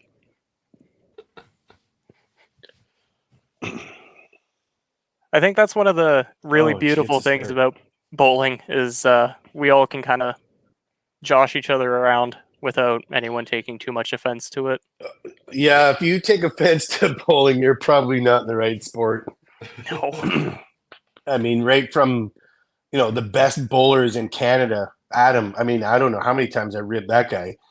He doesn't make a mistake very often, but once he does, man, he never hears the end of it. Like, really? I missed one frame and this is what you're coming at me with? Yeah, that's just how it goes. Yeah. That's a bowling thing, I think. I mean, I think that's just also a sign of a healthy community. Well, this bowling community has gotten a lot smaller in aspects of the community being closer, being in all these tournaments across Canada. Man, you sure meet a bunch of people that, I mean, they're amazing people all across Canada. Yeah. it's kind of neat to travel to these places and meet everybody. And there's a few extroverted people out there that I think you could walk up to them anywhere and they would greet you. But bowlers seem to be introverted to me more so than any other sport. So going to these events, yeah, sure, you may not be able to talk to everybody or strike up a conversation with everyone, but I think they get the same feeling both ways. So it's just working up to that point and talking to them, and everybody's nice. Like nobody's trying to shun anybody. It's just that's I think the sport mentality is just it's more introverted than an extroverted sport. But And I think anywhere you are, you say you bowl 5-pin bowling. Oh, I bowl 5-pin. Oh, you just instantly you have a connection. Like people just gravitate to that. Fair. That was definitely the first thing I noticed once I actually started talking to people the first year of Winnipeg. Is Marcus and them brought me along, and the first thing I noticed is you go and you see these amazing guys that you watch on the tour finals and such, and typical sports, everyone kind of has that ego. It really doesn't seem like many people have a genuine ego. Yeah, I would agree with that. You don't. There's the odd person, and there are, how would you put it? They've earned that. Yeah. But I don't think they are trying to be that way. I think it's just success breeds a little bit of that, right? You're always going to get that air of. But is it the people putting that on them, knowing? Most probably, it's probably the people around them, right? They've kind of put them up on that pedestal. Yeah, for sure. But no, I was definitely surprised to see just how welcoming everyone was when I first came into the scene. Yeah, I think you find that out too. Is like, oh, they're not actually ignoring me or don't want to talk to me. It's just like they just don't know how to come talk to you either. So oh boy, Brandon double two. Oh no. Oh no. Oh no. Yeah, I think it's just they just don't know how to approach other people either. So it's just go up and approach them. Yeah. You'll know. Yeah, pretty much. I find also like once you have seen people around a few times, you get a little bit more comfortable with the idea of talking to them. Yeah. Like I had seen Len Anseth at basically every tournament I ever went to, but never really got a chance to talk to him until Calgary this year. Yeah. Right. And he's a guy too that it's not that he's not approachable, but if you've never met him, you think, oh, I don't want to go. He's so in the zone that you think you can't talk to him. I get it when he's bowling, he is in his zone, he's concentrating. But man, 3 seconds after he's done, you can go and have a conversation with him for an hour, and he's just the nicest guy you would ever meet. Totally. Brandon with another 2-pin spare. I feel like you're kind of obligated to spare those 2 pins. Especially on the 5PL. Yeah, that doesn't help much at all. Man. Okay. Kaylee's got to get back at it. Yeah. This is the 5th frame. Yeah. She's been solid making her spares. Do we think we're going to see any substitutions going into the 6th frame after the break? I don't think so. I think even with Kaylee open there, that her game is still solid. She's still ahead in her match. I would say like Derek Gall there seems a little bit struggling, but maybe he found in the 4th frame. So if he throws the double, he's more than safe. Ron's been solid. Curtis has been solid. I think it's pretty good. Even on the knockout side, Tiana punching twice might be the play here. Well, considered she punched twice and she did open in 2nd. Yeah. Yeah, maybe. I feel like Darcy might make his decision based on Derek's ball, though. Yeah. Derek doesn't seem quite comfortable at the moment. Not the way he was in the first game. No.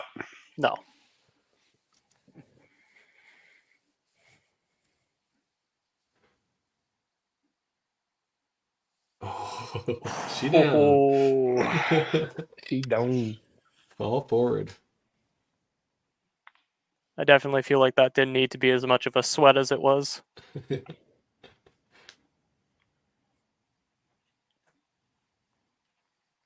Richie's a little off in the anchor spot. I wonder if it's a switch of his rotation. Yeah. I mean, I don't know. There's a chop off that shouldn't have been. I don't know if it really matters. Does it matter to you, Carrie, if you're bowling first, second, third, fifth? I think it depends how I'm playing. If I'm playing really good and I move from, let's say, a buried position like 2-3 to a leadoff or an anchor, that probably doesn't matter much. But I Right. think if you're playing well and you're playing like a 4-5 or even a lead, and then you get moved into a buried position, I think that probably does have an effect for sure. But usually you don't see those transitions too often, I don't think. Yeah. I personally find that I struggle in the middle position, Yeah. but I think part of it is also I just got so used to bowling in leadoff position for a majority of the league play that I have done. Yeah. Right. Yeah, and I mean, I'm used to bowling first, and I did the first year of pro league. I was lead off most of the time, but obviously, with Brandon on our team, he is a phenomenal leadoff bowler. We're kind of getting buried in the 2-3 hole, and I don't know if maybe that has affected me a little bit mentally, not knowing it, but I haven't been bowling as good. Mhm. Maybe that leadoff, you're like, oh, I have to bowl good. Everybody's watching me. I'm the first one on. Yeah, Anyways. exactly. So we got 5:59 to 5:05 going into the commercial break. This mascot There's is definitely a doing. misfit on the lane. Yeah, for sure. All right, we'll run a commercial and bring back the last half of the last match of the day.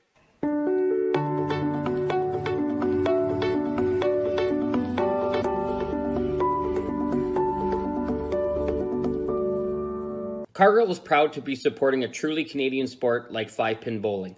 We look forward to watching some great competition from many competitors and bowling centers across our country. With hundreds of locations across Canada, Cargill is committed to helping the Canadian farmer thrive. Whether it is selling commodities, getting agronomic advice, fertilizer needs, crop protection, and marketing expertise, Cargill is here to help. So please enjoy this bowling. Thank you.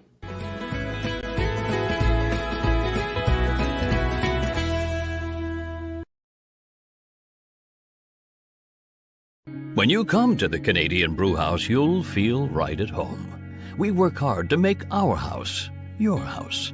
With an affordable menu of appetizers, entrees, desserts, beverages, and killer deals on daily specials. At our house, you never miss a play. As sports lovers, we've ensured each location includes over 50 TVs and our signature Jumbotron. The Canadian Brewhouse is the place people want to be.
right. Only half an hour left in our workday, boys. Almost there. Almost there. And then bowling tonight in the freezing cold. Have fun. I wish I could say it the same. Yeah. I don't. Nobody wants to bowl Well, on it's Sunday not- evenings. That's stupid. Oh, so good. I love my Sunday evening bowling. It kind of completes my week. The problem is Monday morning work sucks. See, need I to start- was I was part of the BC crew that was begging for the Sunday draft league back at Dell. So Oh, it's my favorite. I love my Sunday match play. I've been bowling in that league for so long. If we could start it half an hour earlier, would be perfect. Fair. what time do you guys normally start at? 7:15 is warm up. Oh wow, you guys start way later than us. Yeah. Well, we have YBC before us, so they start now half an hour early because they were cutting into our time. We were standing around waiting for them to finish up. But yeah, it becomes a late night. You don't get home till 10:30, 11 o'clock. By the time I unwind, it is late. Huh. Yeah, no, we kicked it off at 6:30, and I mean, granted, we'd still end up there sometimes till pretty late. Oh, Oh, that was looks a like big Sasha got a fist pull. pump. That looks like Sasha got a string pull. Yeah. I don't know. That's frustrated. not down. No, it fell. Man, Kaylee there again starts off really strong, and she's struggling here to find the middle. Yeah, it was a big string pull. Sasha with that big power ball, that head pin came flying back out. And string pulled that 2-pin or that 3-pin. Should we go back and check the tape, or are we just gonna leave it? No, I watched it. I seen it. I want a controversy. Back check the tape. I'm pretty sure it was up. Yeah, maybe. Kaylee with a big spare. She needed that spare to keep her going. Yeah, so it looks like we got Sasha in for Amanda and Ryan for Tiana. Tiana, yeah. Tiana.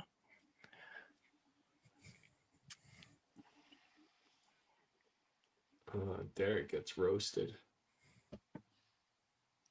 All right, now just go gutter, gutter, gutter, gutter, gutter for the 111 and 7.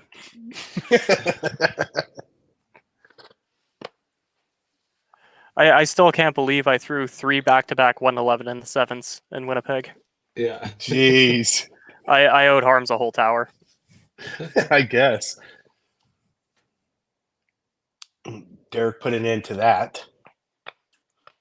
Oh, didn't give it to him. Of course.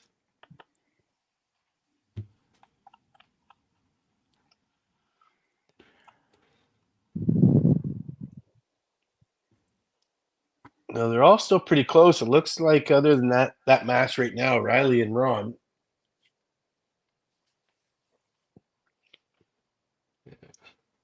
Riley's got a little bit of a lead, but every other one, well, Brandon's got a bit of a lead on his.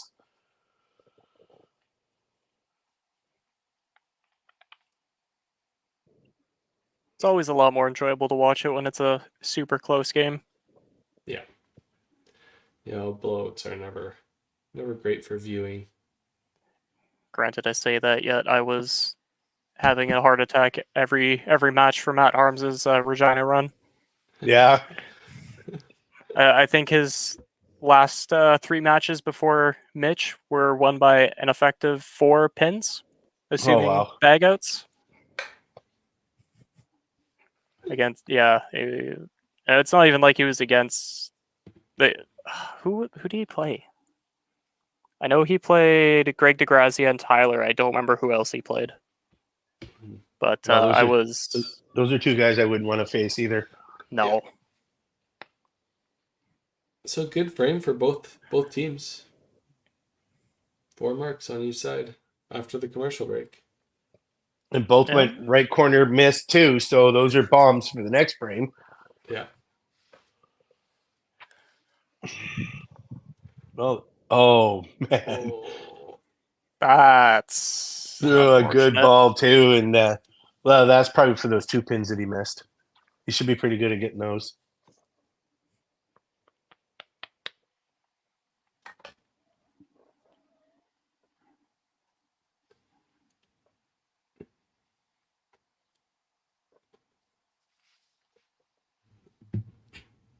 You know, at least he's doing it the other way around, so he gets a better count.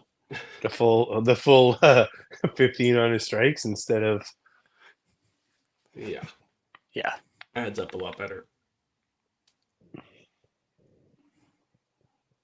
They also look a lot better on the scoreboard. Yeah, but nobody sees it once you post the score. That's true. I took a screenshot of it, so I see it. Oh, fair. I Ball for printed ball off and- data coming in season 4 of the 5PL. Yeah, that's what we need. There's a good shot. Good shot. For Oh, and big one, Sasha. Sasha's rumbling now.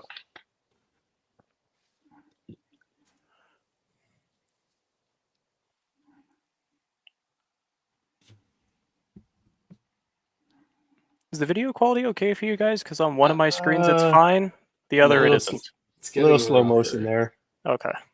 But we have the glory of both of us running this, that I can do this. Yeah, I'll definitely have to get the Wi-Fi situation sorted out. Oh, it was a big. And neither one of them capitalized on their right corner miss. I'll put a tick down for me. Yeah, that was all I needed.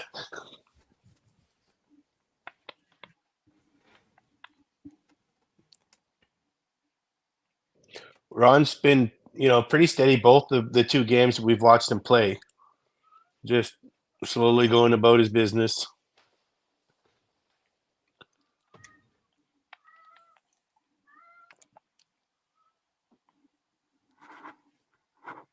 Riley's got a bit of a lead in his match.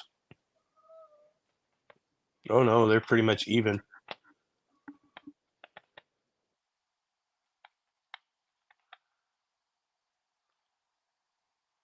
Oh, look at that. That's a fall from the sky strike.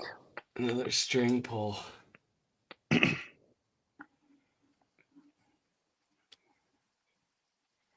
Curtis with the double.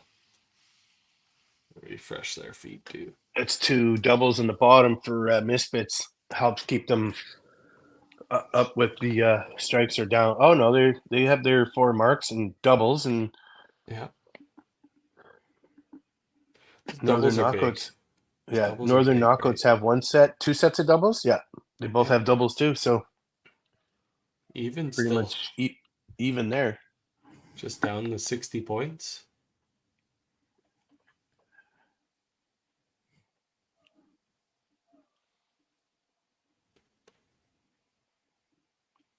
See if Brandon can finally get all the pins to fall at the same time.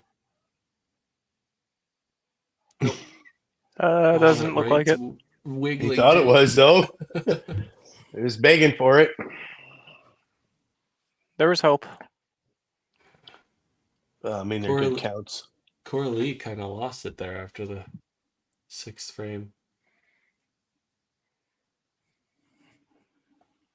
I'm back at it. Oh, hey Hank, how's it going? How you doing? Good thing I had all my clothes on there. We missed Brandon, missed his corner pin. Yeah. I think that's the deuce that he picked on the first ball with the other two. So I guess he needs all the pins up to hit it. Yeah, so. Corley did get a nice little kickback for the 7. Yeah. We're seeing some similarities between the North houses. Is it because they're in freezers, or they just got really good pinfall at GP and Dawson? You know, after working maintenance for almost a full year, it's a finicky mistress, to say the absolute least. Yeah. Some days you oil the decks and pinfall is the best it's ever been, and then you do the exact same thing, and I don't know, like the humidity's off or whatever, and you watch your head pin slide perfectly sideways. Yeah. And the guy that just threw the ball looks directly at you. You kind of have to go run for cover. Yeah, we usually blame Tim and Dex when the pinfall's bad. Doesn't matter. Yeah. Even though I know Tim's never touched a lane in his life, I still blame him. Yeah. Well, he's touched the approaches Get at over- least. I mean, we did There get we that lovely clip of him getting the he the was mop handle sweeping to the one face. time. One time the guy swept the floors and we caught it on video. And that's why he'll never do it again, because you've seen what happened. It rocked his world. That was a big spare by Kaylee, considering Sasha just threw the turkey. Yeah. Derek's back on it. There you go. That was right in the pocket. Great shot. Ooh, Riley. Riley's putting together a real good game here. Yeah.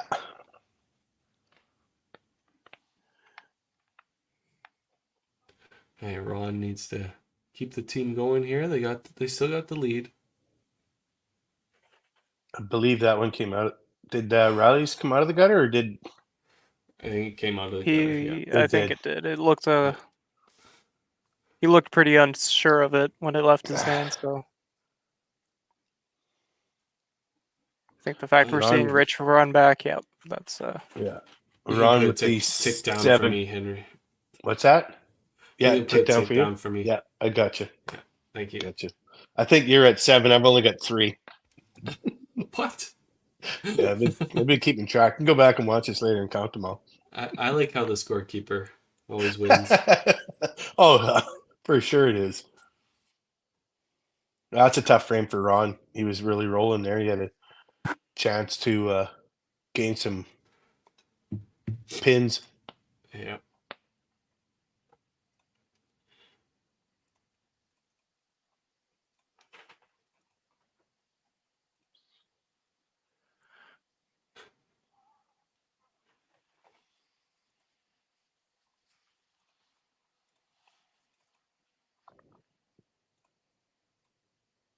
Curtis liked it. Not quite enough. That's a couple there. And you see what I was saying about Bonnie Dude. Like, there's a couple of shots that look good from here. I mean, we can't really tell if they're, just off, but, the bowlers seem to like them, that they're leaving corner pins. Yeah. Yeah, for sure. I mean, mind you, Curtis and Ron both, and Brandon don't throw really, really fast balls, but still. All that work Richie did back there, and then Riley just threw the ball away. Can you believe that? Right into the gutter. I wouldn't be surprised if he did it purposely to spite him. Yeah. You took too long. You really didn't give me a shot at making that 2 points. That's what he did. Richie's looking to put a stop cover to up the Riley's mistake. Ooh, chop. Oh, a 12 count again. The hypertension 12 counts are definitely helping out a bit. They're like Yep. we were at Panorama in Medicine Hat for the Beef Bowl, and the 12 counts there were ridiculous. Even Heritage this past weekend, ooh, Richie, for the Masters, lots of 12 counts. I haven't thrown a 12 count in Sherwood Park in probably 2 decades, so their pinfall's really, really good. See, what we used to get all the time at Dell. Oh, sorry, you go. No, I used to get all the time at Dell. What we used to get all the time at Dell, or at least myself and Matt Phillip, was we'd throw a ball, it'd be a chop, and I'd pull the other 2 strings down for a strike.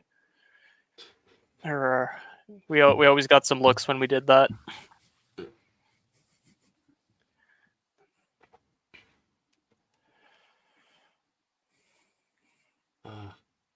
I was going to say, Sasha's got the turkey on this side, and that's the only marks they got going into 9, the knockouts. And Misfits have 3 marks. Mind you, no doubles or anything, but...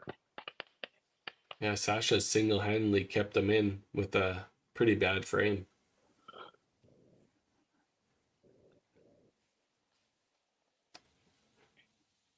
That's a balk. I don't know how to score that in 5-pin bowling. I think we just give him a foul. Foul. Oh. That's pretty dicey. We can find him. Yeah, let's find him. Yeah. Unless he makes a spare, then he gets the balk. He keeps I it. got it.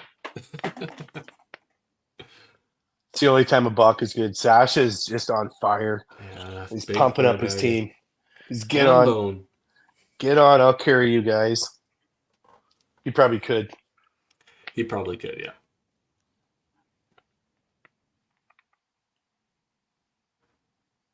Well, he could carry the Misfits for sure. The Knockout's got some bigger guys on the team. True. Kaylee throws it. Oh, man. She gave it a shot. It's too bad. All right. The bottom three guys need to work to keep the Misfits lead intact. Well, the Knockouts will keep chipping away here. Yep. It's going to come down to the 10th frame pretty close. Sasha throwing that four bagger just keeps the Knockouts in. To help their total. Yeah. There you go. That one's There's a good. strike. Yeah. He got tired of waiting for the 2-pin reset, so he just thought he'd throw a bomb on the right corner miss.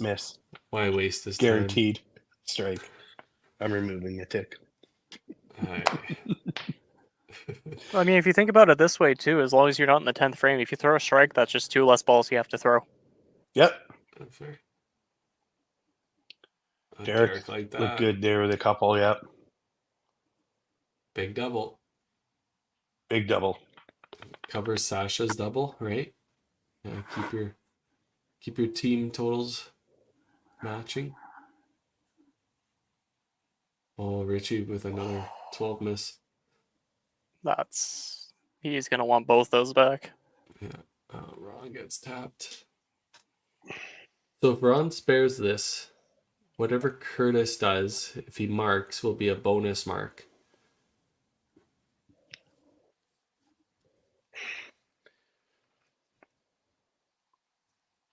They're still keeping that 60-point advantage. The last 3 frames. And I gave you a tick before he even threw the ball.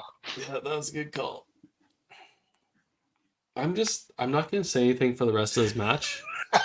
And we'll just until let them after they it throw out. the ball.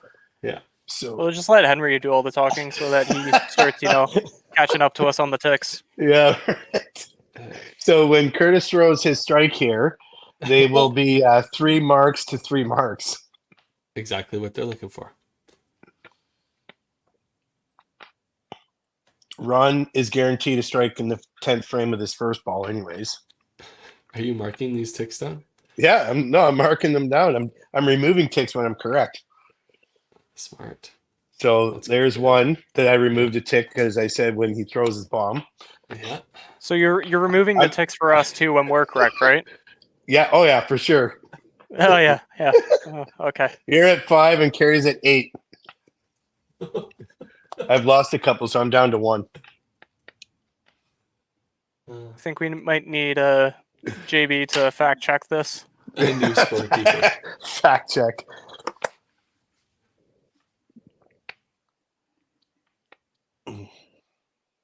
Brandon's all got but his 0.1 here.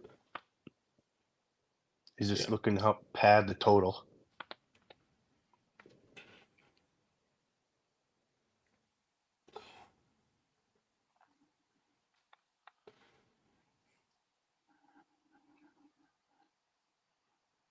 Oh, Coralie wakes up. She's going to start taking some points back for team total.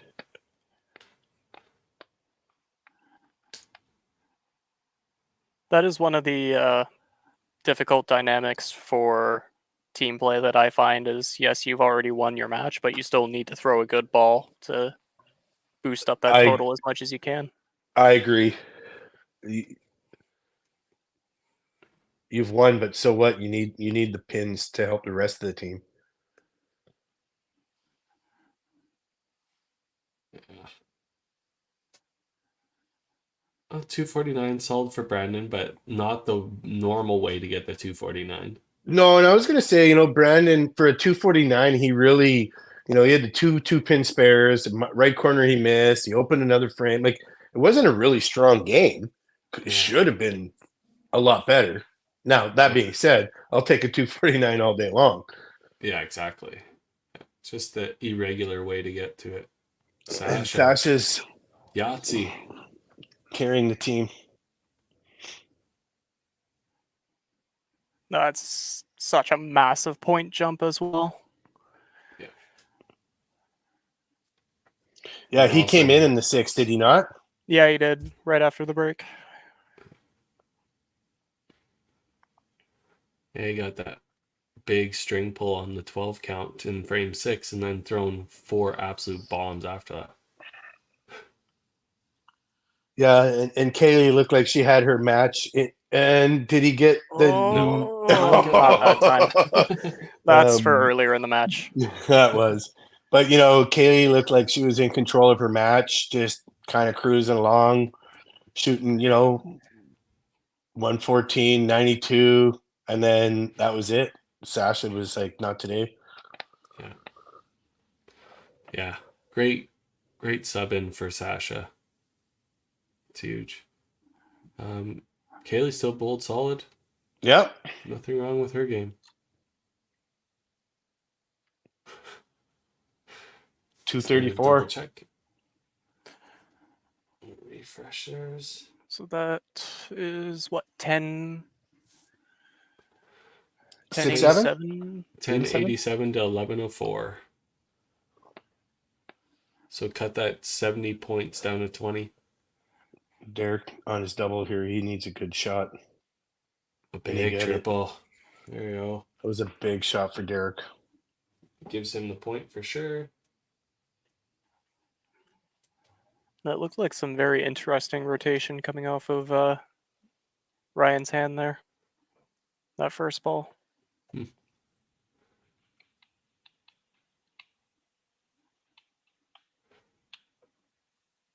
So 1107. So stretched it back out to 32. Yeah, I was just going to say that was a no there. Big kickback strike. That's a very welcome gift.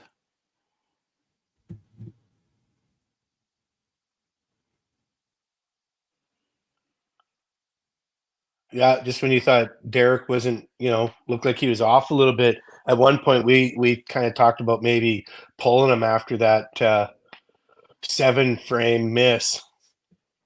Even in 6, he didn't look. You know, he missed the corner pretty easy, and then he goes out and this is not. Yeah. Throws 5. What do you do? Good non-pull by the coach. Smarter than us. That's why we're commentating. Well, I mean, at least to your guys' credits, you're on teams. I bought my team. Me That's too. fair. I carried the whole league just so I could and I removed my last tick because Ron was guaranteed a bomb. Looks like Henry has no ticks anymore. I don't know. I still think we need some fact check from JB on this. Yeah, Henry bought a team, and I just built the whole thing so I could play on a team. So. Right. So don't. You're not any worse than us, or less special. I mean, in my defense, I've only been bowling since 2020, so. Oh. Yeah, I've been building 5-pin universe for 10 years just to get to this point so I can play on the team. Yeah, I won't tell you how long I've been bowling. Okay, the weird thing for me is I've been around bowlers my entire life, and I just kind of never really gravitated to the sport until like I started working at a bowling alley. Yeah. Another 12 count. Good spare by Ron. These 12 counts are probably going to haunt Richie in his dreams tonight. Oh my goodness. Okay, the over-under on Richie making this 3-pin. You know what? I have faith. I have faith. Nah. I have faith. I added myself a tick back.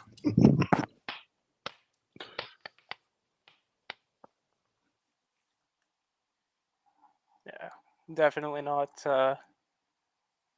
necessarily the performance knockouts we're probably hoping for, but still not bad. No, again, 1176 is decent. Couple lower scores in there, 175 and the 188. You're hoping to keep those up in the 220s, 230s, but I mean, good the sport's thing is just. Sorry, you that's go, only Gary. that's only the fourth game for the knockouts, right? So that Yeah. it's early in their season yet. Obviously not the games they wanted to, but there was some brief moments of really good bowling. So I don't think there's any bad to take out of this for sure. No, I definitely don't think they should be worried, like at all.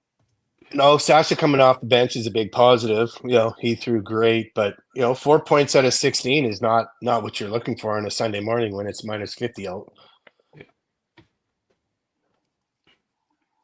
Yeah. Even Curtis having a great game, he was just kind of lax. He did, he didn't miss too much, just kind of plugging away there, and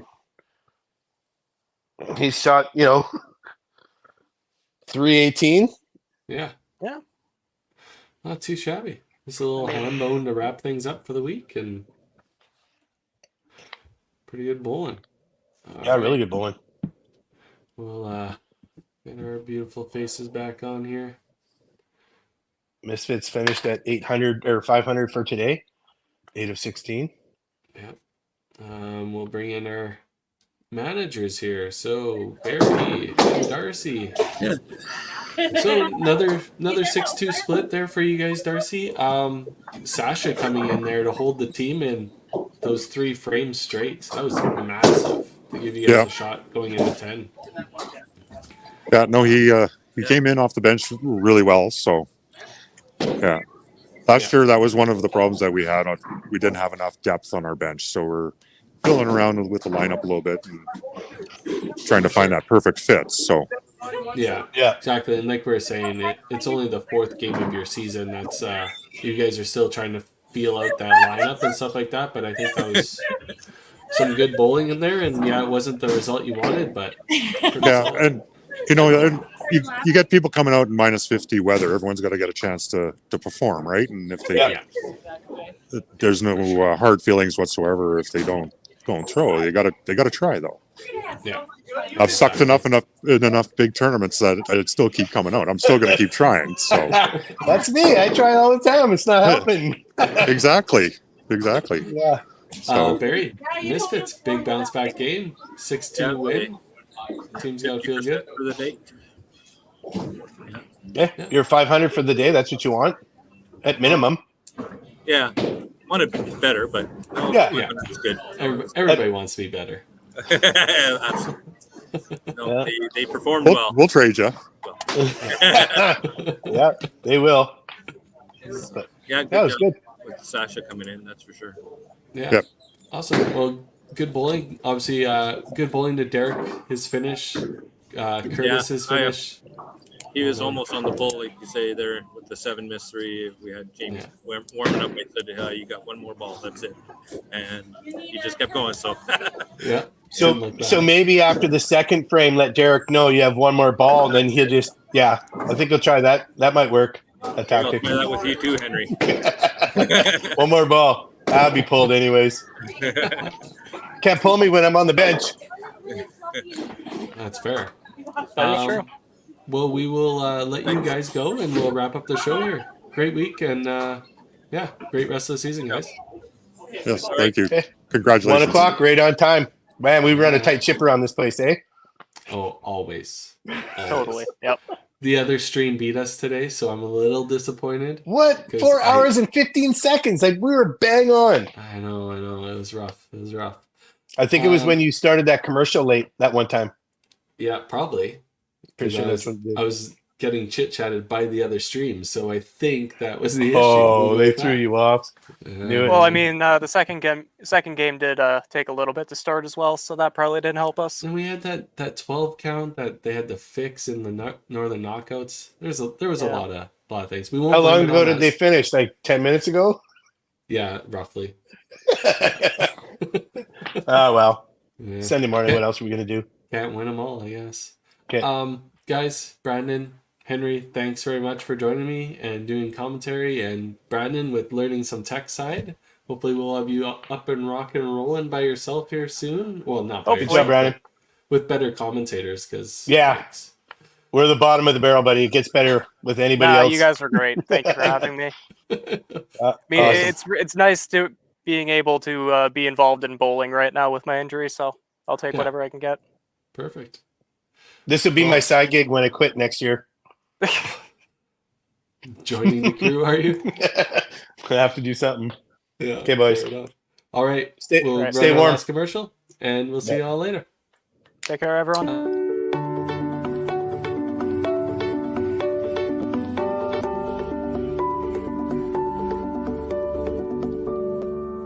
Cargill is proud to be supporting a truly Canadian sport like 5-pin bowling. We look forward to watching some great competition from many competitors and bowling centres across our country. With hundreds of locations across Canada, Cargill is committed to helping the Canadian farmer thrive. Whether it is selling commodities, getting agronomic advice, fertilizer needs, crop protection, and marketing expertise, Cargill is here to help. So please enjoy this bowling. Thank you.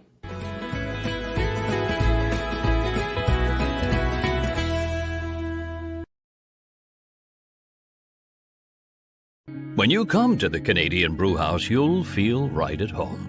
We work hard to make our house your house. With an affordable menu of appetizers, entrees, desserts, beverages, and killer deals on daily specials. At our house, you never miss a play. As sports lovers, we've ensured each location includes over 50 TVs and our signature Jumbotron. The Canadian Brewhouse is the place people want to be.